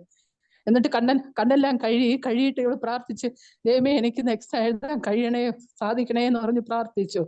എങ്കിലും ഈ കണ്ണില് എന്തോ കഴിയപ്പം കുറച്ച് മാറിയെങ്കിലും ഈ കരട് ഒരുമാതിരി കണ്ണിലുണ്ടായിരുന്നു. ഇവള് എക്സാമിന് പോയി എക്സാം എഴുതി തുടങ്ങിയപ്പം അതൊന്നും അവൾക്ക് ഒരു പ്രശ്നമായിട്ട് തോന്നിയില്ല. അവള് നന്നായിട്ട് പരീക്ഷ ചെയ്ത് അവൾക്ക് സഹായിച്ചു. ദൈവം അന്ന് ഒരു വലിയൊരു അത്ഭുതം ഇന്ന് അവളുടെ ജീവിതത്തിൽ ദൈവം ചെയ്തു. അതിനായി ദൈവത്തിന് നന്ദി പറയുന്നു. തീർച്ചയായിട്ടും നന്ദി. കർത്താവ് അങ്ങ് ഇടപെട്ട നന്ദിക്ക് നന്ദി പറയുന്നു. അല്ലെങ്കിൽ മകളുടെ ഭാവിക്ക് തന്നെ തടസ്സം വന്നു. പക്ഷെ നമ്മൾ പറയുന്ന പോലെ നമുക്കത് നിസ്സാരമായി തോന്നിയാലും കർത്താവ് ആ പ്രിയമകളുടെ ഭാവിയാണ് തൊട്ടിരിക്കുന്നത്. ആ എക്സാം എഴുതുവാൻ കർത്താവ് സഹായിച്ച തടസ്സത്തെ കർത്താവ് മാറ്റി. യേശുവിന്റെ നാമത്തിൽ തന്നെ ആമേൻ. God bless you sister. ബ്രദറെ, പറഞ്ഞു. ബ്രദറെ, എനിക്കൊരു ജോലി കിട്ടിയായിരുന്നേ. അത് സ്കൂളിലായിരുന്നു. അപ്പം ആ പോസ്റ്റിന് എന്തോ ഒരു തട്ടുകേട് പറ്റി എനിക്ക് അവിടുന്ന് പുറത്തിറങ്ങേണ്ടി വന്നു. അപ്പൊ അവരെന്നോട് പറഞ്ഞത്, എന്നെ മാനേജ്മെന്റിൽ നിന്ന് പറഞ്ഞത് കുറച്ച് ദിവസത്തേക്ക് ഇറങ്ങി നിൽക്കണമെന്നാണ് പറഞ്ഞത്. അപ്പൊ ഞാൻ അതിന് വേണ്ടി നന്നായിട്ട് ദൈവത്തോട് പ്രാർത്ഥിച്ച് അതിന്റെ ഫലമായിട്ട് എനിക്ക് ഒരു ദിവസം പോലും വീട്ടിൽ ഇരിക്കേണ്ട വന്നില്ല. അവിടെ തന്നെ അതിന്റെ UP സെക്ഷനിൽ തന്നെ എനിക്കൊരു ജോലി കിട്ടുവാനായിട്ട് സാധിച്ചു. പക്ഷെ അതിന്റെ സാലറിക്ക് എന്തോ പ്രശ്നം ഉണ്ടെന്നൊക്കെ പറയുന്നുണ്ട്. പക്ഷെ ഞാൻ വിശ്വസിക്കുകയാണ്, എന്റെ കർത്താവ് എനിക്കത് എല്ലാം നേടിത്തരും. ഞാൻ അവിടെ ഇതുവരെ കിട്ടാത്ത ഒരു സാലറി കിട്ടാത്ത ഒരു പോസ്റ്റാണ്. പക്ഷെ ഞാൻ അവിടെ കയറി ഒരു വിശ്വാസത്തോടു കൂടിയാണ് കയറിയിരിക്കുന്നത്. ദൈവം എനിക്കത് സാധിച്ചു തരുമെന്ന് അതിനായിട്ട് ഞാൻ ഇവിടെ സാക്ഷി പറയുന്നു. ആമേൻ. തീർച്ചയായിട്ടും കർത്താവ് പ്രിയമകളുടെ വിശ്വാസത്തെ മാനിച്ചത് ലഭിക്കുക തന്നെ ചെയ്യും. യേശുവിന്റെ നാമത്തിൽ തന്നെ ആമേൻ. ആമേൻ. ദൈവനാമത്തിന് മാത്രം ഉണ്ടാകട്ടെ. ഞാൻ സോജി എന്നാണ് എൻ്റെ പേര്. ഞാൻ ഇവിടെ സൂമിൽ കയറിയിട്ട് ഇപ്പൊ 1 മാസമാവുന്നു ഇന്ന്. അന്ന് തൊട്ട് ഞാൻ എല്ലാ ദിവസവും സൂമിൽ കയറുന്നുണ്ട്. എനിക്ക് സന്തോഷമാണ്. ഞാൻ ദേവാസനോട് ഒരു പ്രാർത്ഥന വിഷയം പറഞ്ഞിരുന്നല്ലോ. മോള് ജർമ്മൻ എക്സാം എഴുതാൻ പോവാണെന്നൊക്കെ. അവളെ എക്സാം ഒക്കെ എഴുതി വന്നു. പക്ഷെ ഇന്ന് അതിന്റെ റിസൾട്ട് വന്നു. ദേവാസനെ അത് കിട്ടിയില്ല. ഒറ്റ മാർക്കിനാണ് അവള് തോറ്റുപോയത്. അതുകൊണ്ട് ഒരു അത്ഭുതം പ്രവർത്തിക്കേണ്ടെന്ന് ദിവസം പ്രത്യേകം പ്രാർത്ഥിക്കണമെന്ന് അപേക്ഷിക്കുന്നു. ബ്രദറെ, എനിക്കൊരു ഒരു അത്ഭുത സാക്ഷ്യമുണ്ട് ബ്രദറെ. എന്റെ പേര് സുജാത എന്നാണ്. ഞാൻ ഒരു പ്രാവശ്യം ഈ സൂമിൽ എനിക്ക് ലിങ്ക് എന്റെ ഒരു ഫ്രണ്ട് അയച്ചു തന്നിട്ട് ഒരു പ്രാവശ്യം കാണാൻ സാധിച്ചുള്ളൂ. എനിക്ക് മകൾക്ക് ഒരു കൊച്ചു കുട്ടിയുണ്ട്, അതുകൊണ്ട് എനിക്ക് കാണാൻ പറ്റാറില്ല. രാത്രിയിൽ ഭയങ്കര ക്ഷീണമാകുമ്പോ ഞാൻ 9 മണിക്ക് ഉറങ്ങാറുണ്ട്. പക്ഷെ ബ്രദർ ഇന്നലെ ഒരു അത്ഭുത കാര്യം പറഞ്ഞു. 5 വർഷമായിട്ട് വീടിന് വേണ്ടി ആരും ഇരിക്കുന്നു. കർത്താവ് ഒരു അത്ഭുതം ചെയ്തു. എന്റെ കർത്താവ് വലിയൊരു അത്ഭുതം ചെയ്തു ബ്രദറെ. എന്റെ മകൾ നെടുമ്പാശ്ശേരി എയർപോർട്ടിന്റെ അടുത്ത് ഒരു 1,18,00,000 രൂപ വില മതിക്കുന്ന ഒരു സ്ഥലം എന്റെ കർത്താവ് അത്ഭുതമായിട്ട് റേഷാള് വരെ പറഞ്ഞു അത് ഒരിക്കലും തീർന്നു നടത്താൻ പറ്റില്ല, കാരണം വലിയൊരു എമൗണ്ട് ഗവൺമെന്റിന് കൊടുക്കണമെന്നു. പക്ഷെ എന്റെ കർത്താവ് അവിടെ അത്ഭുതം ചെയ്തു. ഞങ്ങൾ ഉദ്ദേശിച്ച വിലയിൽ തന്നെ 3-3.5 ലക്ഷം രൂപയ്ക്ക് അത് അത്ഭുതമായിട്ട് ഇന്ന് അത് രജിസ്റ്റർ ചെയ്തു ബ്രദറെ. കർത്താവ് വലിയത് ചെയ്തു എന്ന് പറഞ്ഞാൽ പോലെ അത്രയും വലുതാ ചെയ്തേ. വലിയൊരു സാക്ഷ്യം. ആമേൻ. തീർച്ചയായിട്ടും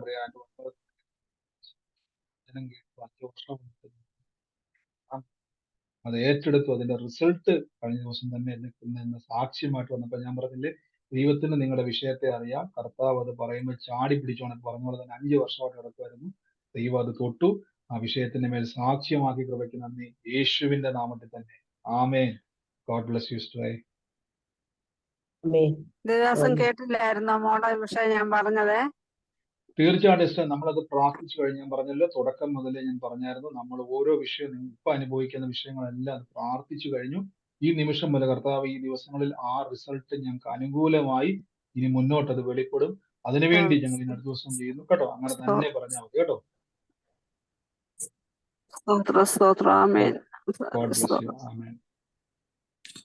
ഹലോ ബ്രദറെ, പറഞ്ഞു. ഒരു സാക്ഷ്യം ഉണ്ടായിരുന്നു. കഴിഞ്ഞ ഒരു ദിവസം ബ്രദർ പ്രാർത്ഥിച്ചപ്പോ പറഞ്ഞിരുന്നു, ഇങ്ങനെ കാലില് കറുത്ത പാടുകള് ഉള്ള ആളുകൾക്ക് വേണ്ടി പ്രാർത്ഥിക്കുന്നു എന്ന് പറഞ്ഞിരുന്നു. അപ്പം ഞാൻ എൻ്റെ ഹസ്ബൻഡിന്റെ ഡയബറ്റിക് ആണ്. എനിക്കൊന്ന് ബ്ലഡ് സർക്കുലേഷൻ കുറവായിട്ടുണ്ടെന്ന് തോന്നുന്നു. കുറച്ച് ഇങ്ങനെ കുറേ പാടുകൾ ഉണ്ടായിരുന്നു. അപ്പം ഞാൻ പെട്ടെന്ന് പോയി ഹസ്ബൻഡിന്റെ കാലിൽ തൊട്ട് പ്രാർത്ഥിച്ചു. അപ്പൊ 2 ദിവസം കഴിഞ്ഞ് ഞങ്ങള് ഇങ്ങനെ ഇരിക്കുമ്പോ മകൻ പറഞ്ഞു, അയ്യോ പപ്പ എന്ത് കാലിന് എങ്ങനെ എന്താ ഇത്ര ക്ലിയർ ആയത്, എങ്ങനെ എന്താ ചെയ്തതെന്ന് ചോദിച്ചപ്പോ ഇപ്പൊ മുഴുവൻ പാടുകളും മാറി 2 കാലും ഒരുപോലെ തന്നെ ഇരിക്കുന്നു. വലിയൊരു സാക്ഷിയാണ്. ദൈവം പ്രവർത്തിച്ചു. Thank you brother. കർത്താവ് സ്പർശിക്കുന്നു. ഒത്തിരി പേര് ഏറ്റെടുത്തു. അത് കർത്താവിനെ കൃപയാൽ സഹോദരി ഓടിപ്പോയി പ്രാർത്ഥിച്ചു ഹസ്ബൻഡിന്റെ കാലിന് വേണ്ടി. മകൻ പറയാൻ പറ്റില്ല എന്തുവാ ചെയ്തത്, ഇത്ര പെട്ടെന്ന് മാറ്റം വന്നത് വെച്ചാൽ കംപ്ലീറ്റ് മാറി. അപ്പൊ ഞാൻ പറഞ്ഞ ഒരു ആലോചന കേട്ട് ചാടി പിടിച്ചാൽ അത് കർത്താവ് നിങ്ങളുടെ മേൽ സീൽ ചെയ്യുന്നതായിരിക്കും. തന്നെ യേശുവിന്റെ നാമത്തിൽ തന്നെ. ആമേൻ. ആമേൻ. കർത്താവിന്റെ കേൾക്കട്ടെ. മറ്റാരെങ്കിലും ഉണ്ടോ ബ്രദറെ? ഒരു ആലോചന ഇന്ന് പറഞ്ഞില്ലായിരുന്നു, ജോർജ് എന്ന് പറഞ്ഞ വ്യക്തിയുടെ? അത് എന്റെ ഫാദറിന്റെ ആണേ. ഏറ്റെടുത്തോ സിസ്റ്ററെ? കർത്താവ് ഇന്ന് ഈ കുടുംബത്തിന് വലിയൊരു വിടുതൽ ചെയ്യാൻ വേണ്ടി കേട്ടോ. ആമേൻ പറഞ്ഞത് കേട്ടോ. ആമേൻ. God bless you. ബ്രദറെ, എന്തോ ഒരു കാര്യം പറഞ്ഞിട്ട് ഞങ്ങൾക്ക് ഷോർട്ട് ബ്രദറിന് പ്രയർ ഉണ്ടല്ലോ, അത് കിട്ടുന്നില്ല. കുറച്ച് ദിവസമായിട്ട് സിസ്റ്റർ അത് എനിക്ക് ചെയ്യാൻ പറ്റിയില്ല. ഈ വരും ദിവസങ്ങളിൽ വരും കേട്ടോ. ഓക്കെ. പിന്നെ ബ്രദറെ, രണ്ടാമതൊരു നമ്പർ ഇടാന്ന് ബ്രദർ പറഞ്ഞല്ലോ, അതും ഇട്ടോളാം. ഇന്ന് ഇട്ടോളാം കേട്ടോ. ഓക്കെ. God bless U.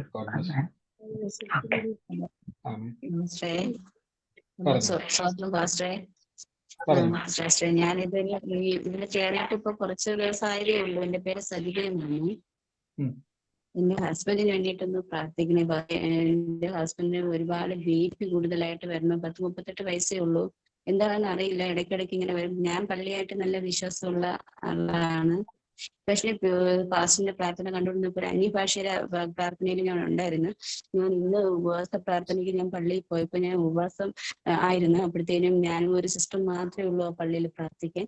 അപ്പൊ ഞാൻ അന്യഭാഷ സംസാരിച്ചു പാസ്റ്ററെ.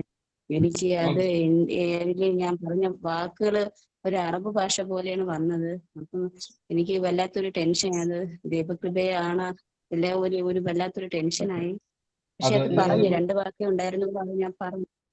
തീർച്ചയായിട്ടും അത് ഇനിയും പറയുക. കർത്താവിനാന്നുള്ളത് അറിയാൻ വേണ്ടി ഞാൻ പറഞ്ഞു തരാം. അത് കണ്ടിന്യൂസ് പറയുമ്പം അതിന്റെ ജീവിതത്തിൽ ഉണ്ടാകുന്ന റിസൾട്ടുകളെ നോക്കുക. അന്യഭാഷയിൽ പ്രാർത്ഥിക്കുമ്പോൾ ദൈവത്തോട് സംസാരിക്കുകയാണ്, അതിന്റെ റിസൾട്ടുകൾ കാണുന്നു. പിന്നെ ഹസ്ബൻഡിന്റെ വിഷയം നമ്മൾ ഓൾറെഡി പ്രാർത്ഥിച്ചു കഴിഞ്ഞു. തുടക്കത്തിൽ പറഞ്ഞല്ലോ, നമ്മൾ ഈ പ്രാർത്ഥനയിൽ ചേർന്ന് ഏറ്റവും ഒടുവിൽ പ്രാർത്ഥിച്ച സമയത്ത് ആ BP വിഷയമായിക്കോട്ടെ, നമ്മൾ ഏത് വിഷയം ഭാരപ്പെടുന്നോ ആ വിഷയത്തിന് വേണ്ടി എല്ലാം പ്രാർത്ഥിച്ചു കഴിഞ്ഞു. അതിന്റെ റിസൾട്ടിന് വേണ്ടി നിങ്ങൾ കാത്തിരുന്നാൽ മതി. ചെക്ക് ചെയ്യുക. ഇപ്പൊ തന്നെ ആ BP എങ്ങനെയാണോ ടെസ്റ്റ് ചെയ്യാൻ പറ്റുന്നത് അത് ടെസ്റ്റ് ചെയ്യുക, ചെക്ക് ചെയ്യുക. അത് ചെക്ക് ചെയ്തതിന് ശേഷം റിസൾട്ട് നോക്കുക. കർത്താവ് സൗഖ്യമാക്കി കഴിഞ്ഞു. ഇനി നമ്മൾ പ്രാർത്ഥിക്കുകയല്ല, ഇന്ന് മുതൽ നമ്മൾ വിശ്വസിക്കുകയാണ് കർത്താവ് തൊട്ടു. കേട്ടോ? അങ്ങനെ തന്നെ മുന്നോട്ട് പോകും. കർത്താവ് തൊട്ടതിന് നന്ദി എന്ന് പറയുക. അത് ചെക്ക് ചെയ്യുക. യേശുവിന്റെ നാമത്തിൽ തന്നെ. ആമേൻ. ബ്രദറെ പറഞ്ഞു. ബ്രദറെ, എന്റെ ബ്ലെസ്സിങ് 2 പിള്ളേരുടെയും കാര്യം പറഞ്ഞല്ലോ. അതാരായിരുന്നു? അതെ എന്റെ മരുമകളും മക്കളുമാണ്. ഏറ്റെടുത്തു. ആ കർത്താവ് ആ മകളെയും ആ കുടുംബത്തിലും ഇല്ലാത്തൊരു അവസ്ഥയുടെ കടന്നു പോവാണ്. കർത്താവ് ഇന്ന് അവരെ സമാധാനത്തിന്റെ ഒരു അന്തരീക്ഷത്തിലേക്ക് കയറ്റാൻ വേണ്ടി പോവാണ്. കുടുംബത്തെ ദൈവം തൊടാൻ വേണ്ടി പോവാണ്. അത് ഏറ്റെടുത്തു. കേട്ടോ? ആമേൻ പറഞ്ഞ് ഏറ്റെടുത്തോണം. അമ്മക്ക് വേണ്ടി പ്രാർത്ഥിച്ചോണം. ആ തലമുറ ദൈവം ഇടപെട്ടതാണ്. കേട്ടോ? പ്രത്യേകിച്ച് തലമുറകൾക്ക് വേണ്ടി ഇവിടെ പ്രാർത്ഥിച്ചോ. കർത്താവ് ബ്രദറെ, ഫ്രാൻസിസിന്റെ കുടുംബത്തെ അനുഗ്രഹിക്കുന്നെന്ന് പറഞ്ഞായിരുന്നു. ഹസ്ബൻഡ് മരിച്ചതാണ്. ഫ്രാൻസിസിന്റെ കുടുംബത്തെ അനുഗ്രഹിക്കുന്നല്ല പറഞ്ഞു. ഏറ്റെടുത്തു. പിന്നെ വേറൊരു കാര്യം കൂടെ എന്റെ കൂടെ ഇല്ലായിരുന്നോ? ഒരു മകനുണ്ടെന്ന് പറഞ്ഞു. മകനുണ്ടോ? ഫ്രാൻസിസിന് മകനുണ്ടായിരുന്നോ? ആ മകനെ തൊടുന്നായിട്ട് കർത്താവ് പറഞ്ഞു. കേട്ടോ? ഏറ്റെടുത്തു. കർത്താവ് എന്ന കുടുംബത്തിന്റെ മേൽ തൊടും. കേട്ടോ? യേശുവിന്റെ നാമത്തിൽ ഫ്രാൻസിസിന്റെ കുടുംബത്തെ കർത്താവ് സ്പർശിക്കുക എന്ന് പറഞ്ഞ് ഏറ്റെടുത്തോണം. യേശുവിന്റെ നാമത്തിൽ അനർത്ഥത്തെ തമ്പുരാൻ മാറ്റി കർത്താവ് സാക്ഷിയാക്കാൻ വേണ്ടി പോവാണ്. ഈ നിമിഷം മുതൽ ആ വചനം കേട്ട് ആമേൻ പറഞ്ഞ് വിശ്വസിച്ചാണ്. കേട്ടോ? അതിന്റെ പ്രവൃത്തി നമ്മൾ ഒരാഴ്ചയായിട്ട് BP കൂടുതല്, കൊളസ്ട്രോൾ കൂടുതല്, സന്ധിവാതം ഉണ്ടായിരുന്നു. ഹോസ്പിറ്റലിൽ ടെസ്റ്റ് ചെയ്തപ്പോഴത്തേക്ക് BPയും കൂടുതല്, എല്ലാം കൂടെ. അപ്പം കഴിഞ്ഞ വ്യാഴാഴ്ച ഒന്ന് ഇവിടെ സ്പെഷ്യലായിട്ട് പുറത്തുപോയി ചെയ്തപ്പോഴും കൊളസ്ട്രോളും BP എല്ലാം കൂടുതലായിരുന്നു. ഞാനിപ്പോ എല്ലാരും സാക്ഷ്യം പറയുന്നുണ്ടല്ലോ. ദൈവം, എനിക്ക് ഒരു ദിവസം പോലും ഒരു സാക്ഷ്യം പറയാൻ സാധിക്കുന്നില്ലല്ലോ. എനിക്ക് ദൈവം കൃപ തരണേന്ന് ഞാൻ പ്രാർത്ഥിച്ചായിരുന്നു 2 ദിവസമായിട്ട്. പക്ഷെ ഇന്ന് ഞാൻ പുറത്ത് ടെസ്റ്റ് ചെയ്തപ്പോഴത്തേക്കും BP നോർമലായി. ദൈവത്തിന് നന്ദി പറയുന്നു. നന്ദി കർത്താവ്. യേശുവിന്റെ നാമത്തിൽ അങ്ങ് സൗഖ്യമാക്കിയത് നന്ദി. മുന്നോട്ട് ഇനി എപ്പോഴും പറഞ്ഞു, ഇനി മേലാൽ അത് കൂടത്തുമില്ല കുറയത്തുമില്ല. അതേ കണ്ടീഷനിൽ തന്നെ നോർമലായിട്ട് നിൽക്കും. യേശുവിന്റെ നാമത്തിൽ അങ്ങനെ തന്നെ പറഞ്ഞു. കേട്ടോ? ആമേൻ. കർത്താവ് വണ്ടിയിലേക്കട്ടെ. ഹലോ ബ്രദറെ, എനിക്കൊരു സാക്ഷ്യം പറയാനുണ്ട്. ഒരു സാക്ഷ്യം. ഹലോ ബ്രദറെ, ഞാനാണെങ്കിൽ 1 മാസമായിട്ടേ ഉള്ളൂ ഈ ഗ്രൂപ്പിൽ ജോയിൻ ചെയ്തിട്ട്. എന്റെ പേര് അംബിക എന്നാണ്. ഹലോ, പറഞ്ഞു സിസ്റ്ററെ, കേൾക്കുന്നുണ്ട്. കഴിഞ്ഞ ദിവസം ഫാസ്റ്റർ പറഞ്ഞു രോഗമുള്ളവർക്ക് വേണ്ടി പ്രാർത്ഥിച്ചപ്പോ എന്റെ കാലിന് 1 മാസം കൊണ്ട് ഭയങ്കര വേദനയായിരുന്നു. ഞാൻ അവിടെ കൈവച്ച് പ്രാർത്ഥിച്ചു. കാലിന്റെ വേദന പൂർണ്ണമായിട്ട് മാറി. ഇപ്പൊ എനിക്ക് വേദനയില്ല. ദൈവത്തിന് നന്ദി പറയുന്നു. എനിക്ക് എന്താ സാക്ഷ്യം പറയാനൊന്നും അറിഞ്ഞുകൂടാ. തീർച്ചയായിട്ടും ഇത് മതി സിസ്റ്ററെ. സിസ്റ്റർ പറഞ്ഞത് 1 മാസമായിട്ടുള്ള വേദനയായിരുന്നു. രോഗികൾക്ക് വേണ്ടി ഒരുമിച്ച് പ്രാർത്ഥിക്കുന്ന സമയത്ത് കൈയെടുത്ത് അവിടെ വെച്ച് പ്രാർത്ഥിച്ചു. അപ്പൊ തന്നെ കർത്താവിന്റെ കൃപയാൽ സൗഖ്യത്തെ കിട്ടാൻ ഇടയായി തീർന്നു. അപ്പൊ ഇനി എന്ത് ചെയ്തെന്ന് വെച്ച് കഴിഞ്ഞാൽ ഇനി അനേക രോഗികൾക്ക് വേണ്ടി പോയി പ്രാർത്ഥിച്ചോണം. എന്ത് പ്രശ്നം വന്നാലും ഇതേ കൈ വെച്ച് പ്രാർത്ഥിച്ചോണം. ആ രോഗസൗഖ്യം നിങ്ങളുടെ മേൽ പകർന്നിട്ടുണ്ട്. ഈ ദിവസങ്ങളിൽ പ്രാർത്ഥിക്കുമ്പോൾ അതിന്റെ റിസൾട്ടുകൾ കാണാൻ ഇടയായി തീർന്നു. അനേകർക്ക് വേണ്ടി പ്രാർത്ഥിക്കുക യേശുവിന്റെ നാമത്തിൽ തന്നെ. ആമേൻ. കർത്താവ് അനുഗ്രഹിക്കട്ടെ. മറ്റാരെങ്കിലും ഉണ്ടോ? വേഗത്തിൽ പറഞ്ഞു. ബ്രദറെ ആമേൻ. അതെ, പറഞ്ഞോ. എന്റെ പേര് സുജാത എന്നാണ്. എന്റെ മോളുടെ കുട്ടിക്ക് ഒരു 2.5 വയസ്സ്. ഞാൻ ഇപ്പൊ സാക്ഷ്യം പറഞ്ഞ സുജാതയാണ്. എന്റെ മോളുടെ 2 വയസ്സായി മോളുടെ കുട്ടി ഒരു ദിവസം രാത്രി മുഴുവനും ഛർദിച്ച് ഭയങ്കരമായിട്ട് ഛർദിച്ച് തളർന്നു. 2 മണി തൊട്ട് 4 മണി വരെ ഛർദിച്ച് തളർന്നു. ഞാൻ പ്രാർത്ഥിച്ചു. അപ്പോ കുട്ടി ഇനി അവസ്ഥയിലായാലോ എന്ന് വിചാരിച്ച് ഞാൻ പുലർച്ചയ്ക്ക് അങ്കമാലി ആശുപത്രിയിൽ കൊണ്ടുപോയി. ഡോക്ടർ അത്ഭുതപ്പെട്ടു. ഇത്രമാത്രം ഛർദിച്ച് തളർന്ന കുട്ടിക്ക് ഒരു കുഴപ്പമില്ല, നിങ്ങൾ ധൈര്യമായിട്ട് കൊണ്ടുപോകണം. അതിന്റെ പിറ്റേ ദിവസം ബ്രദറെ കാലത്ത് തൊട്ട് ഒരു വൈകിട്ട് വരെ കുട്ടി വയറിളകി. ഒരു 6-7 പ്രാവശ്യം കാലത്ത് മുതൽ രാത്രി വരെ 7 പ്രാവശ്യം വയറിളകി. അത് കഴിഞ്ഞിട്ട് രാത്രി 6 മണിക്ക് അവര് ജോലി കഴിഞ്ഞ് വന്നതിന് ശേഷം 8 മണി വരെ ഒരു 5 പ്രാവശ്യം വയറിളകി. ഭയങ്കരമായിട്ട് കുട്ടി വയറിളകി ക്ഷീണിച്ച് തളർന്നു. അപ്പൊ ഞാൻ പറഞ്ഞേ, മോനെ ഇനി രാത്രിയല്ല, എന്റെ കൂടുതലായല്ലോ, നമുക്ക് കൊണ്ടുപോകാന്ന് പറഞ്ഞു കൊണ്ടുപോയി ഡോക്ടറെ കാണിച്ചപ്പോ ഡോക്ടർ പറഞ്ഞു, അത്ഭുതം, ഈ കുട്ടി 11 പ്രാവശ്യം 12 പ്രാവശ്യം വയറിളകി കുട്ടിയെന്ന് ഒരിക്കലും പറയില്ല. കർത്താവ് വലിയത് ചെയ്തു ബ്രദറെ. പ്രാർത്ഥനയ്ക്ക് ഉത്തരം തന്നു. കുട്ടി നല്ല പോലെ ചാടി കളിച്ച് തുള്ളിച്ചാടി വന്നു. ഡോക്ടർ പറഞ്ഞു, നിങ്ങൾ ഒരു പേടി വിചാരിക്കേണ്ട, ഒരു കുഴപ്പമില്ല ഈ കുട്ടിക്ക്. അത്ഭുതം ചെയ്തു. കർത്താവെ അങ്ങ് പ്രവർത്തിച്ച കൃപയ്ക്ക് ഒരുപാട് സാക്ഷ്യം പറഞ്ഞു സിസ്റ്റർ. ഞാൻ ഇപ്പൊ മ്യൂട്ടായി പോയി. ഒരുപാട് പറഞ്ഞു, മ്യൂട്ടായി പോയതാണ്. ഞാൻ ഈ പ്രെയർ ലിങ്ക് അടുത്തുള്ള വീട്ടിലൊരു കുട്ടിക്ക് കൊടുത്തു.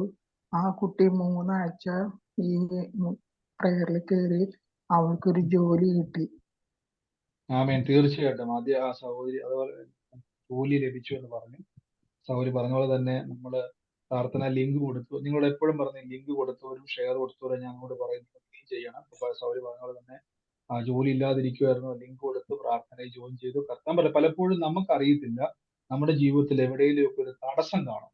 നമുക്ക് ചിലപ്പോൾ എത്ര തപ്പിയാലും നോക്കിയിട്ട് നമുക്ക് മനസ്സിലാകത്തില്ല. പക്ഷെ നമ്മൾ വചനം കേട്ട് കൂട്ടായ്മ ആചരിച്ച് പ്രാർത്ഥിക്കുന്ന സമയത്ത് എന്താ സംഭവിക്കുന്നത്? അപ്പം നമ്മുടെ തടസ്സങ്ങളും ബന്ധനങ്ങളും അവിടെ നിന്ന് അഴിഞ്ഞു പോകും. അതുകൊണ്ടാണ് ഞാൻ പലപ്പോഴും പറഞ്ഞു, നിങ്ങൾ കൂട്ടായ്മ ആചരിക്കാൻ പറയാൻ കാര്യം, ഇപ്പൊ എനിക്ക് എല്ലാവർക്കും വേണ്ടി കൈവച്ച് പ്രാർത്ഥിക്കാൻ പറ്റിയില്ലെങ്കിലും നിങ്ങൾ ഈ വചനം കേൾക്കുമ്പോൾ എന്താ ബന്ധനങ്ങൾ അഴിയും. ബൈബിൾ പറഞ്ഞു വചനം അയച്ച് വിടിവിച്ചു എന്ന് പറഞ്ഞു. അപ്പൊ ഇപ്പൊ പറഞ്ഞത് തന്നെ ആ സഹോദരി പ്രയർ ലിങ്ക് കൊടുത്തു. ആ ജോലി ഇല്ലാതെ ഭാരപ്പെട്ടു വരുന്നു. പക്ഷെ കർത്താവ് ഒരു ജോലി തുറന്നു. അപ്പൊ ഒരാൾക്ക് ഒരു വിഷയം നിൽക്കുമ്പോൾ നമുക്കത് ചെറിയ വിഷയമായിരിക്കാം, പക്ഷെ അവരെ സംബന്ധിച്ച് വലിയ വിഷയമാണ്. തടസ്സം മാറി, നന്മ കിട്ടി. God bless U. ഇനി ഇതേപോലെ ചെയ്യുക യേശുവിന്റെ നാമത്തിൽ.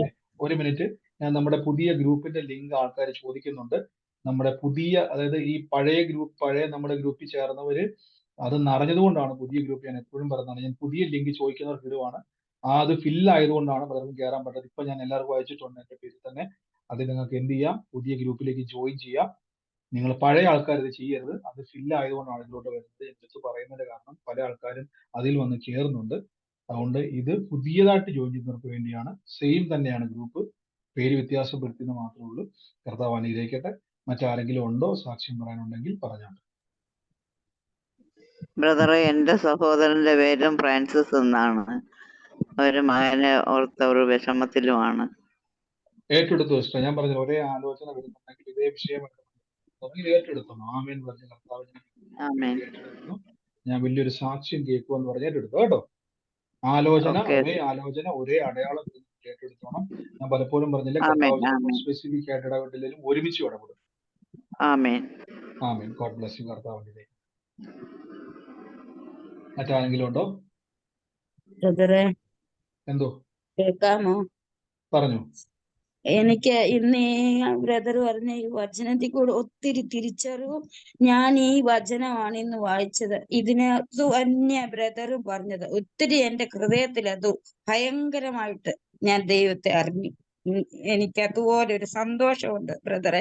പിന്നെ വേറൊരു കാര്യം പറയാണ്. എന്റെ മോള് എക്സാം എഴുതി കഴിഞ്ഞ ആഴ്ച, അടുത്ത ആഴ്ച അവിടെ എക്സാമിന്റെ റിസൾട്ട് അറിയും. അവള് പ്രയാസമാണെന്ന് പറഞ്ഞു. എന്നാലും എനിക്ക് വിശ്വാസമുണ്ട് കർത്താവ് അവിടെ തൊടുവെന്ന്.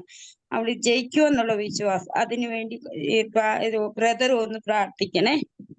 നമ്മൾ ഓൾറെഡി പ്രാർത്ഥിച്ചു കഴിഞ്ഞു. ഇനി മുതൽ കർത്താവെ എന്റെ മോക്ക് ജയം തന്നതിനായി നന്ദി എന്ന് പറയുന്നുള്ളൂ. ജയിക്കണേന്ന് പ്രാർത്ഥിക്കരുത്, ജയം തരണേന്ന് പ്രാർത്ഥിക്കരുത്. അതൊക്കെ തെറ്റായ പ്രാർത്ഥനയാണ്. നമ്മൾ ഇന്ന് മുതൽ പറയേണ്ടത്, കർത്താവെ എന്റെ ദൈവം ജയത്തിന്റെ ദൈവമാണ്, ജയം തന്നതിന് നന്ദി, ഞാൻ ജയം കാണും, എന്റെ മോളുടെ വിഷയത്തിൽ ഞാനത് കാണും, അത് തന്നതിനായി നന്ദി എന്ന് പറഞ്ഞാൽ മതി കേട്ടോ. കർത്താവ് അത് തുറന്നു കഴിഞ്ഞു കേട്ടോ. God bless you, sister. കർത്താവ് അനുഗ്രഹിക്കട്ടെ. പറഞ്ഞു സിസ്റ്ററെ, ബാക്കി എല്ലാരും മ്യൂട്ട് ചെയ്ത്. ബ്രദറെ, ഞാൻ മെനഞ്ഞാന്ന് ബ്രദറിന് പറഞ്ഞായിരുന്നു മോളെ ജർമ്മനി പോകാൻ എക്സാം എഴുതി നിൽക്കുവാണെന്ന്. മോള് കഴിഞ്ഞ മാസം 10-ാം തീയതിയാണ് കൽക്കട്ട പോയി എക്സാം എഴുതിയിട്ട് വന്നത്. അപ്പം 10-ാം തീയതി പോയി എഴുതിയിട്ട് വന്ന റിസൾട്ട് ഇതുവരെ വന്നിട്ടില്ല. പക്ഷെ മോൾക്ക് പാടാണെന്നും പറഞ്ഞായിരുന്നു എക്സാം. പക്ഷെ 19-ാം തീയതി എഴുതിയ റിസൾട്ട് വന്നു. പക്ഷെ 10-ാം തീയതി എഴുതിയ റിസൾട്ട് വന്നില്ല. അപ്പൊ ഞാൻ ബ്രദറിനോട് പറഞ്ഞില്ലായിരുന്നോ, അത് സ്വോത്രം ചെയ്തേറ്റെടുത്തോ സഹോദരി, അത് ദൈവം മുൻകൂട്ടി ചെയ്തു കഴിയുന്നു. എന്റെ വിശ്വാസം ബ്രദറെ, എന്തോ ദൈവം വലിയ അത്ഭുതം ചെയ്യാനുള്ളത് കൊണ്ടാണ് അത് നീട്ടി വെച്ചേക്കുന്നത്. എന്റെ മോൾക്ക് വിജയം തന്നെ കിട്ടുമെന്ന് എന്റെ വിശ്വാസത്തിൽ ഞാൻ പ്രാർത്ഥിക്കുന്നു ബ്രദറെ. തീർച്ചയായിട്ടും സ്ട്രേറ്റ് എടുത്തോണം. കർത്താവ് എനിക്ക് വേണ്ടി ശക്തനായ എനിക്ക് വലിയവ ചെയ്തിരിക്കുമെന്ന് സുവിശേഷത്തിൽ പറഞ്ഞിരിക്കുന്നു. ആ വചനം പറഞ്ഞ് പ്രാർത്ഥിക്കണം കേട്ടോ. ശക്തനായ ദൈവം എനിക്ക് വലിയവ ചെയ്തു. ആമേൻ. God bless you. കർത്താവ് അനുഗ്രഹിക്കട്ടെ. ആമേൻ. മറ്റാരെങ്കിലും ഉണ്ടോ? ബ്രദറെ, പറഞ്ഞു. ഞാൻ ക്യാൻസർ പേഷ്യന്റാന്ന് പറഞ്ഞില്ല. എന്റെ ഹസ്ബൻഡിനും സുഖമില്ല. ഒരു മോൻ വന്നിരുന്നു, പുള്ളിക്കാരനും പോയി. എന്റെ ഓപ്പറേഷൻ അടുത്ത മാസം 6-ാം തീയതിക്ക് മുമ്പ് ചെയ്യണമെന്ന് അവര് പറയുന്നു. എന്റെ ധൈര്യം വിട്ടുപോണ് ബ്രദറെ. എല്ലാരും വേണോ വേണ്ടയോ എന്നൊക്കെ പറഞ്ഞ്, എനിക്ക് ഒരു ഡോക്ടറുള്ള ഒരു സിസ്റ്റർ പറയുന്നത് അത് ചെയ്തു കഴിഞ്ഞാൽ പോസ്റ്റ് ഓപ്പറേറ്റീവ് ഒരുപാട് കോംപ്ലിക്കേഷൻ ആയിരിക്കും, ലൈഫിന്റെ ഇതെല്ലാം മാറും എന്നൊക്കെ പറഞ്ഞ് എനിക്കുള്ള ധൈര്യം പോകുന്നു ബ്രദറെ. എനിക്ക് എന്ത് ചെയ്യണമെന്ന് അറിയത്തില്ല. ഇതുമായിട്ട് മുമ്പോട്ട് പോണോ? ദൈവത്തിൽ ഒരുപാട് വചനം പറഞ്ഞ് ഞങ്ങൾ പ്രാർത്ഥിക്കുന്നുണ്ട്. വചനം അയച്ച് എന്നെ സൗഖ്യപ്പെടുത്തുന്നുള്ള വിശ്വാസത്തിൽ ഞാൻ പിടിച്ചു നിൽക്കുന്നു. പക്ഷെ എന്ത് ചെയ്യണം, മുമ്പോട്ട് എങ്ങനെ പോകണം എന്നുള്ളത് ഒരു വല്ലാത്ത, ബിക്കോസ് ഹസ്ബൻഡിന്റെ സപ്പോർട്ട് എനിക്ക് കിട്ടുന്നില്ല വീട്ടില്. അപ്പൊ ഞാനും ഹസ്ബൻഡ് മാത്രമേ ഉള്ളൂ വീട്ടില്. ആ സന്ദർഭത്തിൽ ഞാൻ എന്റെ കോൺഫിഡൻസ് ലെവല് വളരെ താഴുന്നു ബ്രദറെ. എനിക്ക് എന്ത് ചെയ്യണമെന്ന് അറിയത്തില്ല. ഈ ദിവസങ്ങളിൽ ഇങ്ങനെ പ്രാർത്ഥിക്കണം, പരിശുദ്ധാത്മാവേ, ഇങ്ങനെ പ്രാർത്ഥിക്കണം, പരിശുദ്ധാത്മാവേ ശരീരം, ഞാൻ പറയുമ്പോൾ എന്റെ മനസ്സിനെയും ശരീരം ശ്രദ്ധിച്ചോണേ. ഇങ്ങനെ പറയണം, പരിശുദ്ധാത്മ, ഞാൻ പറയാം, മ്യൂട്ട് മാറ്റല്ലേ, ഞാൻ പറഞ്ഞതിന് ശേഷം ഇവിടെ നോട്ട് ചെയ്തു, എന്നിട്ട് പറഞ്ഞാലും മതി. പരിശുദ്ധാത്മാവേ, ഈ ദിവസങ്ങളിൽ അങ്ങ് ഞങ്ങളെ നയിക്കണം, അങ്ങ് എന്നെ നടത്തണം, എന്റെ മനസ്സിനെയും ശരീരത്തെയും ധൈര്യം തന്ന് എനിക്ക് ശക്തി തന്ന്, പരിശുദ്ധാത്മാവേ, ഒരു ഓപ്പറേഷനോ ഒരു സർജറിയോ ഒന്നും കൂടാതെ എന്റെ യേശുവെ എന്നെ സൗഖ്യമാക്കി സഹായിക്കുവാൻ പരിശുദ്ധാത്മാവ് എന്നെ സഹായിക്കണം. പരിശുദ്ധാത്മാവ് എന്നെ ശക്തീകരിക്കണം. പരിശുദ്ധാത്മാവ് എന്നെ നടത്തണം. പരിശുദ്ധാത്മാവ് എന്നെ എന്ത് ചെയ്യണം? ഇങ്ങനെ എന്താണോ നമ്മൾ ഈ ദിവസങ്ങളിൽ ഭാരപ്പെടുന്നത്, അത് പരിശുദ്ധാത്മാവിൽ നമ്മുടെ ധൈര്യം ചോർന്നു പോകുമ്പോൾ, നമുക്ക് മനക്കെട്ടി തകർന്നു പോകുമ്പോൾ, നമ്മൾ ഏതെങ്കിലും ഭാരപ്പെടുമ്പോൾ ഉറപ്പിച്ചോണം, നമുക്കൊരു സഹായകനുണ്ട്, നമുക്ക് യേശുക്രിസ്തു പറഞ്ഞൊരു കാര്യസ്ഥനുണ്ട്. ആ പരിശുദ്ധാത്മാവ് നമ്മളെ സഹായിക്കും. അപ്പൊ സഹോദരി, ഇന്ന് മുതൽ പ്രാർത്ഥിച്ചോണം, പരിശുദ്ധാത്മാവേ എന്നെ ഹെൽപ്പ് ചെയ്യണം, എന്നെ ശക്തീകരിക്കണം. എപ്പോഴും അങ്ങനെ പ്രാർത്ഥിച്ചോണം. അപ്പൊ എന്ത് സംഭവിക്കുമെന്ന് അറിയാമോ? പരിശുദ്ധാത്മാവ് എന്റെ പ്രശ്നങ്ങൾ ഏറ്റെടുത്ത് എന്നെ ആ വിഷയത്തിൽ ധൈര്യശാലിയാക്കി, ബലശാലിയാക്കി, സൗഖ്യത്തിലും സാക്ഷ്യത്തിലും നടത്തുവാൻ ഇടയായിത്തീരും. അങ്ങനെ തന്നെ പ്രാർത്ഥിച്ചോണം. ഇനി ഞാൻ പറഞ്ഞ വാചകങ്ങൾ അതേപോലെ എടുക്കുന്ന നിർബന്ധമില്ല. എന്താണോ നമ്മൾ ഇപ്പൊ ഫീൽ ചെയ്യുന്ന ഭയങ്ങൾ, എന്താണോ നമുക്ക് ആവശ്യമുള്ളത്, ഞാൻ പറഞ്ഞല്ലോ, വചനം പറഞ്ഞിട്ട് നമുക്ക് ധൈര്യം കിട്ടുന്നില്ലെങ്കിൽ നമുക്ക് ആ പരിശുദ്ധാത്മാവിന്റെ ശക്തി ആവശ്യമായിട്ടുള്ള സമയമാണ്. ഞാൻ എല്ലാവരോടും പറയുവാണ്, വചനം പറയുന്നുണ്ട്, പക്ഷെ ധൈര്യം കിട്ടുന്നില്ല, എവിടെയൊക്കെയോ നമ്മൾ ഭയപ്പെടുന്നുണ്ട്, നിങ്ങൾക്കൊരു കോൺഫിഡൻസ് ഉണ്ടാകുന്നില്ലെങ്കിൽ നിങ്ങൾ ഉടനെ പ്രാർത്ഥിച്ചോണം, പരിശുദ്ധാത്മാവേ എന്നെ ഹെൽപ്പ് ചെയ്യണം, എനിക്ക് ബലം തരണം. അത് നിർത്തരുത്, ഒറ്റ തവണ പാടി നിർത്തരുത്. ആ ബലവും ധൈര്യവും ഉറപ്പും എപ്പോഴാണോ നിങ്ങളുടെ മനസ്സിലും ശരീരത്തിലും വരുന്നത്, അതുവരെ നിങ്ങൾ ഇങ്ങനെ പറഞ്ഞുകൊണ്ടേയിരുന്നു, പരിശുദ്ധാത്മാവേ എന്നെ ശക്തീകരിക്കണം, എന്നെ ബലപ്പെടുത്തണം, എന്നെ സഹായിക്കണം. പരിശുദ്ധാത്മാവോട് കൽപ്പിക്കരുത്, പരിശുദ്ധാത്മാവോട് നിങ്ങൾ കട്ടായം പിടിക്കരുത്. പരിശുദ്ധാത്മാവ് ദൈവമാണ്. ആത്മാവാകുന്ന ദൈവം നിങ്ങളെ സഹായിക്കും. ദൈവത്തോട് ഹെൽപ്പ് ചോദിക്കുക, പരിശുദ്ധാത്മാവിനോട് പറയുക, ദൈവാത്മാവ് സഹായിക്കും കേട്ടോ. God bless U. അങ്ങനെ തന്നെ പ്രാർത്ഥിച്ചു, കർത്താവ് ഫലം തരും. ആമേൻ. മറ്റാരെങ്കിലും ഉണ്ടോ സാക്ഷ്യം? പറഞ്ഞു പറഞ്ഞു എന്തോ പറഞ്ഞു. എനിക്കൊരു സാക്ഷ്യം പറയാനുണ്ട്. എനിക്ക് ഈ പ്രാർത്ഥന കിട്ടിയത് എനിക്ക് പിന്നെ എന്താ പറയാ യൂട്യൂബിലൂടെയാണ്. പിന്നെ അതിന്റെ വാട്സപ്പ് എടുത്ത് ഞാൻ ഗ്രൂപ്പിൽ ആഡ് ചെയ്ത ശേഷമാണ് എനിക്ക് പാസ്റ്റർ ജോയിൻ ചെയ്യിപ്പിച്ചു. അതിന് പാസ്റ്റർ വിളിച്ചിട്ടുണ്ടായിരുന്നു. അങ്ങനെ എനിക്ക് ഇത്രയും നല്ലൊരു പ്രാർത്ഥന ഉള്ള അനുഗ്രഹമുള്ള പ്രാർത്ഥന കിട്ടിയതിന് ഞാൻ ദൈവത്തോട് നന്ദി പറയുകയാണ്. ഞാൻ കുറെ ആയി എനിക്ക് ഇതുപോലെ ഒരു പ്രാർത്ഥന ഇവിടെ എനിക്ക് കിട്ടാൻ കുറെ പ്രാർത്ഥിച്ചിട്ടുണ്ടായിരുന്നു. ദൈവം അതുപോലെ എനിക്ക് ഒരുക്കി തന്നു. അതിന് കർത്താവിനോട് ഒരുപാട് നന്ദി പറയുന്നു. പിന്നെ എന്റെ ഒരു സാക്ഷ്യം എന്ന് പറയുകയാണെങ്കിൽ ഞാൻ ഒരു 2 വർഷത്തിൽ കൂടുതലായി, 2-3 വർഷമായി ഞാനൊരു അലർജിന്റെ പ്രശ്നമായിട്ട് ഞാൻ അനുഭവിച്ചുകൊണ്ടിരിക്കുകയായിരുന്നു. അലർജി പറഞ്ഞ ജലദോഷം. കഴിഞ്ഞ കൊറോണ ടൈമിൽ ഇതുപോലെ എനിക്ക് കൊറോണ വന്നിട്ടുണ്ടായിരിക്കും. ഞാൻ ഹോസ്പിറ്റലിൽ ഒന്നും പോയില്ല.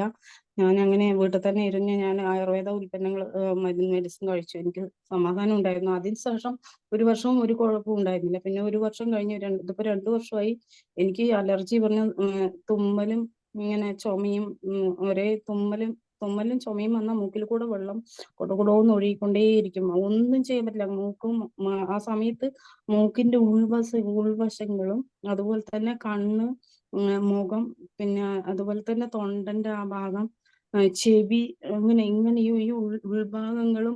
ഉൾഭാഗങ്ങളും പുറം ഭാഗങ്ങളും മൊത്തം ഒരേ ചൊറിച്ചിലായിരിക്കും. എനിക്ക് സഹിക്കാൻ പറ്റാത്തൊരവസ്ഥ. ഞാൻ തൃശ്ശൂർ മെഡിക്കൽ കോളേജിൽ ഇരിക്കുന്ന സമയത്ത്, മകനെ കൊണ്ടിരിക്കുന്ന സമയത്ത് ഞാൻ അവിടെ നോക്കി മരുന്ന് കഴിച്ചു. ആ മരുന്ന് കഴിക്കുമ്പോൾ സമാധാനമുണ്ട്. അതുപോലെ തന്നെ പിന്നെ അങ്ങോട്ടേക്ക് പോകാൻ പറ്റാത്തത് കൊണ്ട് ഇവിടെ പാലക്കാട് തന്നെ ഇവിടെ വേറെ ഡോക്ടറിനെ കാണിച്ചു. ഞാൻ അവിടുന്ന് അതും മരുന്ന് കഴിച്ചു.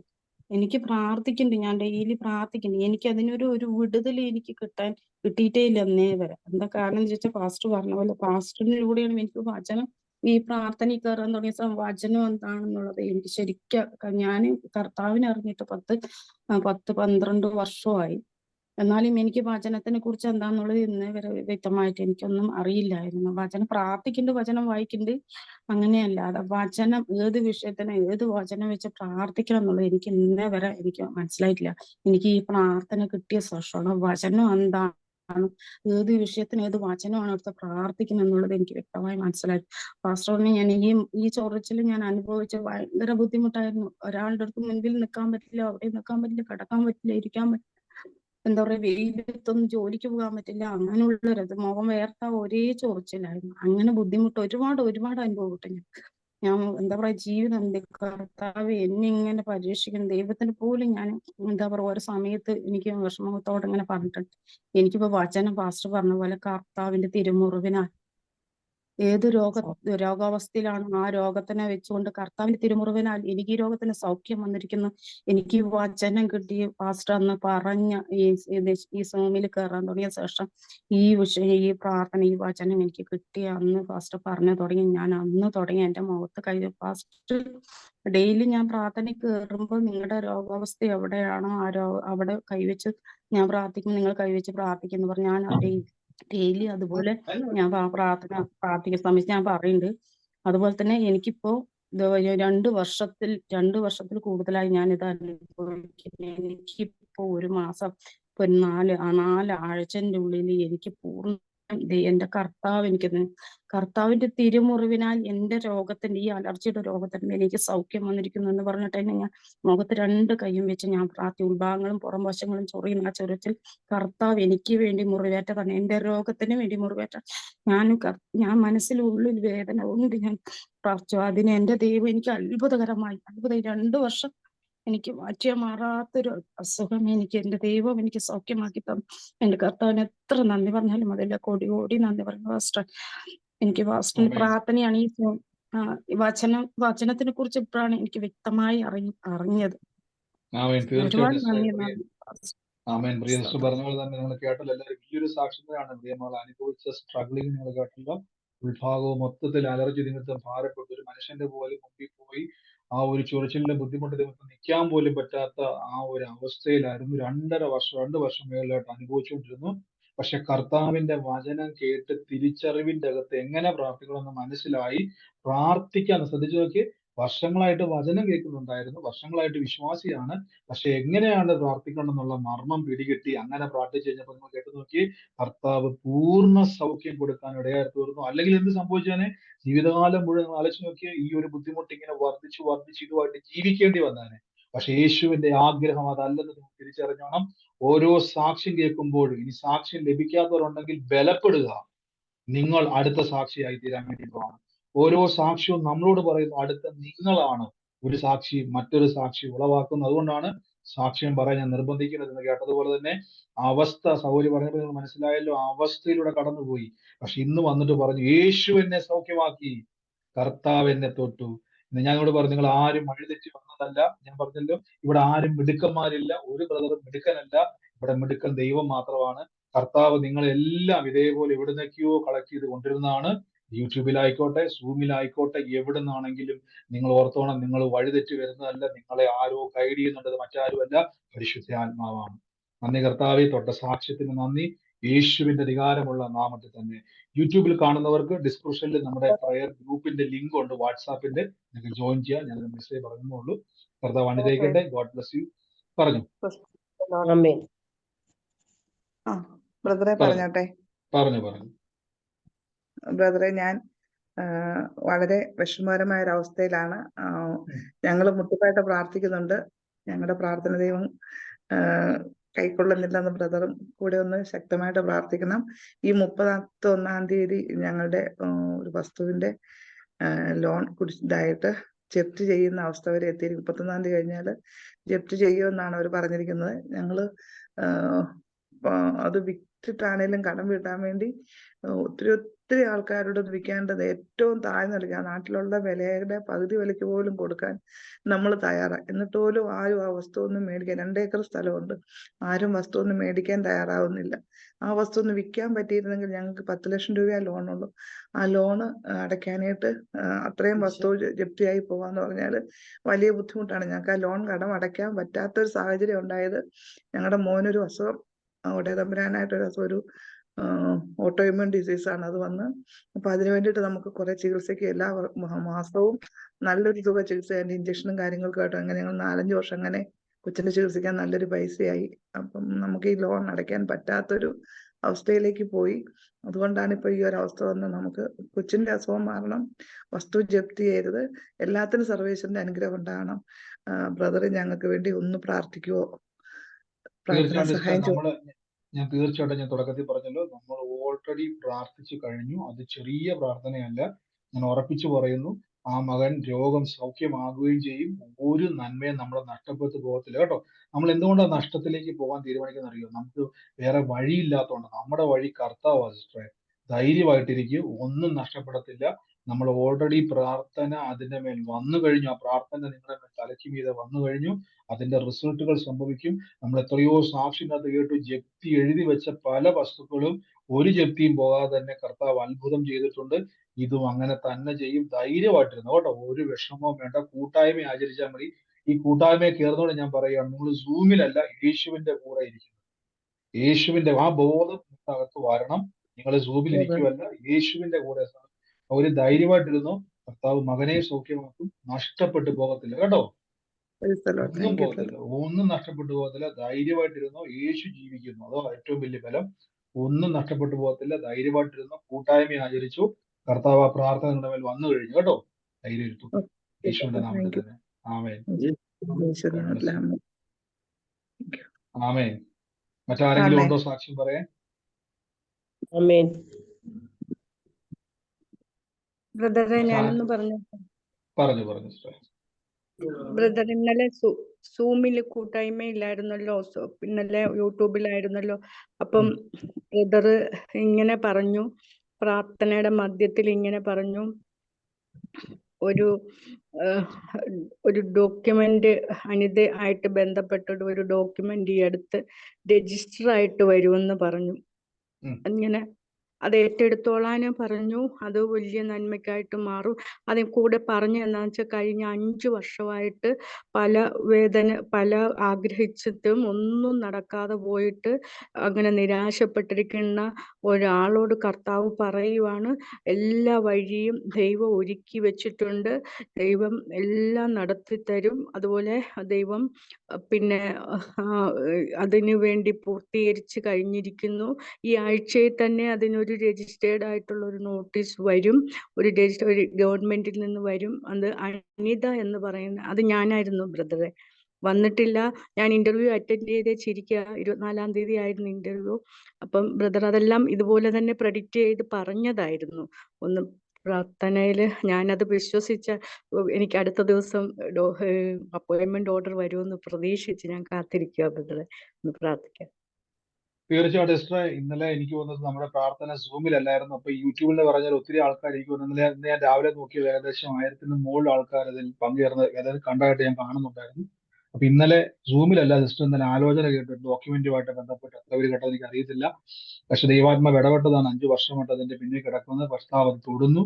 കർത്താവ് ഒരു ദിവസം തൊടുന്നു. സിസ്റ്റർ ധൈര്യമായിട്ട് ഏറ്റെടുത്തോണം. ഞാൻ പല എന്താന്ന് പറഞ്ഞാല് ബ്രദറെ, ഞാന് 2018 ഒരു ഇന്റർവ്യൂ പോയി. അതെനിക്ക് കിട്ടുമെന്ന് പറഞ്ഞുകൊണ്ടിരുന്നു. അതുപോലെയുള്ള കാര്യമാണ് നടന്നത്. പക്ഷെ അത് കിട്ടിയില്ല. അത് കഴിഞ്ഞ് ഞാൻ ഒരു ദിവസം സങ്കടപ്പെട്ട് ഈശോയോട് എനിക്കൊരു ജോലി അത്യാവശ്യമാണെന്ന് പറഞ്ഞ് ഇങ്ങനെ പ്രാർത്ഥിച്ചപ്പോൾ ഈശോ തന്നെ എന്നോട് പറഞ്ഞു, നീ പത്രം എടുത്ത് നോക്ക്, ഒരു ഓർഡർ, ഒരു അപ്പോയിന്റ്മെന്റിന് ഒരു ആപ്ലിക്കേഷൻ വിളിച്ചിട്ടുണ്ട്, അത് നോക്കാൻ പറഞ്ഞു. ഞാൻ നോക്കിയപ്പോൾ കറക്റ്റ് ഈശോ പറഞ്ഞ പോലെ അത് ഒരു ലേഡീനെ വേണമെന്ന് പറഞ്ഞിരുന്നു. പക്ഷെ ഞാൻ അവിടെ അത് ഞാൻ അപ്ലൈ ചെയ്തു. എന്നിട്ട് അതിന് ചെന്നപ്പോൾ ഞാൻ മാത്രമേ ഒരു ലേഡി ഉണ്ട്, പക്ഷെ ബാക്കിയെല്ലാം ആണുങ്ങളാ. പക്ഷെ എന്നെ വെച്ചില്ല. അപ്പോഴെനിക്ക് ഈശോ പറഞ്ഞതെല്ലാം നിരാശയായല്ലോ എന്ന് വിചാരിച്ച് ഞാൻ വിഷമിച്ചിരിക്കുമ്പോഴാണ് ഞാൻ ഇത് അയക്കുന്നത്. അപ്പൊ ഞാൻ 2018 മുതൽ ഇങ്ങനെ കാണുന്നത് നല്ല നല്ല പോസ്റ്റുകൾ, ലോയുടെ, ഞാൻ അഡ്വക്കേറ്റ് ആയതുകൊണ്ട് ഞാൻ ലീഗൽ പോസ്റ്റ് കാണുന്നതൊക്കെ അപ്ലൈ ചെയ്യും. അതൊരു 60 വയസ്സ് വരെ ചെയ്യാം. എനിക്ക് 54 വയസ്സായപ്പോൾ ഞാൻ അങ്ങനെ ചെയ്യാമെന്ന് വിചാരിച്ചിരുന്ന ഈ പ്രാവശ്യം എനിക്കത് കിട്ടണമെന്ന് ഞാൻ ഇന്നലെ ദൈവത്തിനോട് കരഞ്ഞ് പ്രാർത്ഥിച്ചിരുന്നു പകല്. അപ്പൊ എന്റെ സങ്കടം മാറുന്ന വിധത്തിലാണ് അത് പറഞ്ഞത്. ധൈര്യമായിട്ടിരിക്കും സൗരി. കർത്താവ് ആലോചന വിശ്വസിക്കും. ഞാൻ പലപ്പോഴും പറഞ്ഞില്ല, നമ്മൾ ഈ ആലോചന കേൾക്കുമ്പോൾ പുറത്തുനിന്ന് ഒരാൾ കേൾക്കുമ്പോൾ അവർക്ക്, പക്ഷെ നിങ്ങൾ ശ്രദ്ധിച്ചാൽ മതി, പല ആൾക്കാരും സാക്ഷ്യം പറയുമ്പം അവർ ശ്രദ്ധിച്ചോണം, ആലോചന ഏറ്റെടുത്തു. ഞാൻ പറഞ്ഞല്ലോ, ദൈവം നമ്മളോട് സംസാരിക്കും. ഞാൻ എന്ന വ്യക്തി അവിടെ ഇല്ലെന്നിരിക്കട്ടെ, നിങ്ങൾ ഇത് കേൾക്കുവാന്നിരിക്കട്ടെ, നിങ്ങൾ എപ്പോഴും ഓർത്തോണം, ഞാൻ എന്ന വ്യക്തി അല്ലെങ്കിൽ ദൈവത്തിന് വേറൊരു ഓപ്ഷൻ ഉണ്ട്. ദൈവത്തിന് ഒത്തിരി ആൾക്കാരുണ്ട്. ഇവിടെ ദൈവത്തിന്റെ പരിശുദ്ധാത്മാവിലൂടെ ഞങ്ങൾ സംസാരിക്കുന്നത് മാത്രമേ ഉള്ളൂ. സൗര്യ ധൈര്യമായിട്ടിരിക്കുക. കർത്താവ് ഇടപെട്ടതാണ്. ദൈവ അഭിഷേകത്തിന് മേൽ അത്ഭുതം ചെയ്യും. ഈ ദിവസങ്ങളിൽ ഒരു കൊറിയർ പ്രതീക്ഷിച്ചിരിക്കുന്നത് പോലെ, കർത്താവിന്റെ പ്രവൃത്തിയെ കാത്തിരിക്കുന്നത് പോലെ, ദൈവം അത് ചെയ്തു കഴിഞ്ഞു, ഞാനത് സ്വീകരിക്കാൻ റെഡി ആയിട്ടിരിക്കുന്നത് പോലെ പ്രാർത്ഥിച്ചുകൊണ്ടിരിക്കുക. കർത്താവ് അത് ചെയ്യും, യേശുവിന്റെ നാമത്തിൽ തന്നെ. ആമേൻ. God bless you. ആമേൻ. കർത്താവ് അനുഗ്രഹിക്കട്ടെ. മറ്റാരെങ്കിലും ഉണ്ടോ? സാക്ഷ്യം പറയാനുണ്ടോ? മറ്റാരും ഇല്ല എന്ന് ഞാൻ വിശ്വസിക്കുന്നു. നമുക്ക് ഒരുമിച്ച് കർത്താവിന്റെ തിരുസന്നിധിയിൽ വിശ്വാസ പ്രഖ്യാപനങ്ങളെ ഏറ്റുപറഞ്ഞ് പ്രാർത്ഥിക്കാം. ഞാൻ തുടക്കത്തിൽ പറഞ്ഞതുപോലെ തന്നെ യൂട്യൂബിലും ലൈവിൽ കാണുന്നവര്, നിങ്ങൾ സൂമിൽ പങ്കുചേരാൻ ആഗ്രഹിക്കുന്നുവെങ്കിൽ നിങ്ങൾക്ക് ഗ്രൂപ്പിന്റെ ലിങ്ക് ഉണ്ട്. വേഗത്തിൽ അതിൽ ജോയിൻ ചെയ്ത് ഗ്രൂപ്പിലേക്ക് വരിക. ഇനി വരും ദിവസങ്ങളിൽ നിങ്ങൾ നേരത്തെ ജോയിൻ ചെയ്യുക. എനിക്കൊന്ന് നമ്മൾ തുടക്കത്തിൽ പറഞ്ഞല്ലോ, 500 പേർക്കുള്ള പ്ലാറ്റ്ഫോമാണ് നമ്മൾ പർച്ചേസ് ചെയ്തിട്ടിരിക്കുന്നത്. ആദ്യം നമ്മൾ പറഞ്ഞല്ലോ, തുടങ്ങിയ സമയത്ത് 0 ആയിരുന്നു, 40 പേരുടെ ആയിരുന്നു. ദൈവാത്മാവ് പറഞ്ഞിട്ടാണ് നമ്മളത് ഓരോ ദിവസവും അത് പർച്ചേസ് ചെയ്തുകൊണ്ടിരുന്നത്. ഇത് ലാസ്റ്റ് വന്ന് നിൽക്കുന്നതാണ്. ഇത് നിറയുന്നതിന് ശേഷം നമുക്ക് അടുത്തേക്ക് പോകാൻ പറ്റത്തുള്ളൂ. കർത്താവാണ് നിറയ്ക്കുന്നത്. അപ്പൊ നേരത്തെ വരിക ശ്രമിക്കുക. ഒരു 400 ചില്ലറ കഴിയുമ്പോൾ എന്നാ സംഭവിക്കുന്നത് പറഞ്ഞു കഴിഞ്ഞാൽ, പല ആൾക്കാർക്കും ലെഫ്റ്റ് എന്ന് പറഞ്ഞ് ജോയിൻ ചെയ്യാതെ പറ്റുന്നത്. ഒരുമിച്ച് അത്രയും പേര് 50-100 പേര് ജോയിൻ ചെയ്യുമ്പോൾ അത് ഫുള്ളെന്ന് കാണിക്കുന്നുണ്ട്. അതുകൊണ്ട് നേരത്തെ വരിക. കർത്താവിന്റെ കൂട്ടായ്മ ആചരിക്കുക. ഞാൻ വീണ്ടും പറയുന്നത്, കൂട്ടായ്മ ആചരിക്കുക. കൂട്ടായ്മ എന്ന് പറഞ്ഞാൽ ബ്രദറുമായിട്ടല്ല, ഞാനും നിങ്ങളും യേശുവുമായിട്ടാണ് ഈ കൂട്ടായ്മയിൽ ഇരിക്കുന്നത്. God bless U. നമുക്ക് ഒരുമിച്ച് വിശ്വാസ പ്രഖ്യാപനങ്ങൾ ഏറ്റുപറയാം. നിങ്ങൾ ആയിരിക്കുന്ന സ്ഥലത്ത്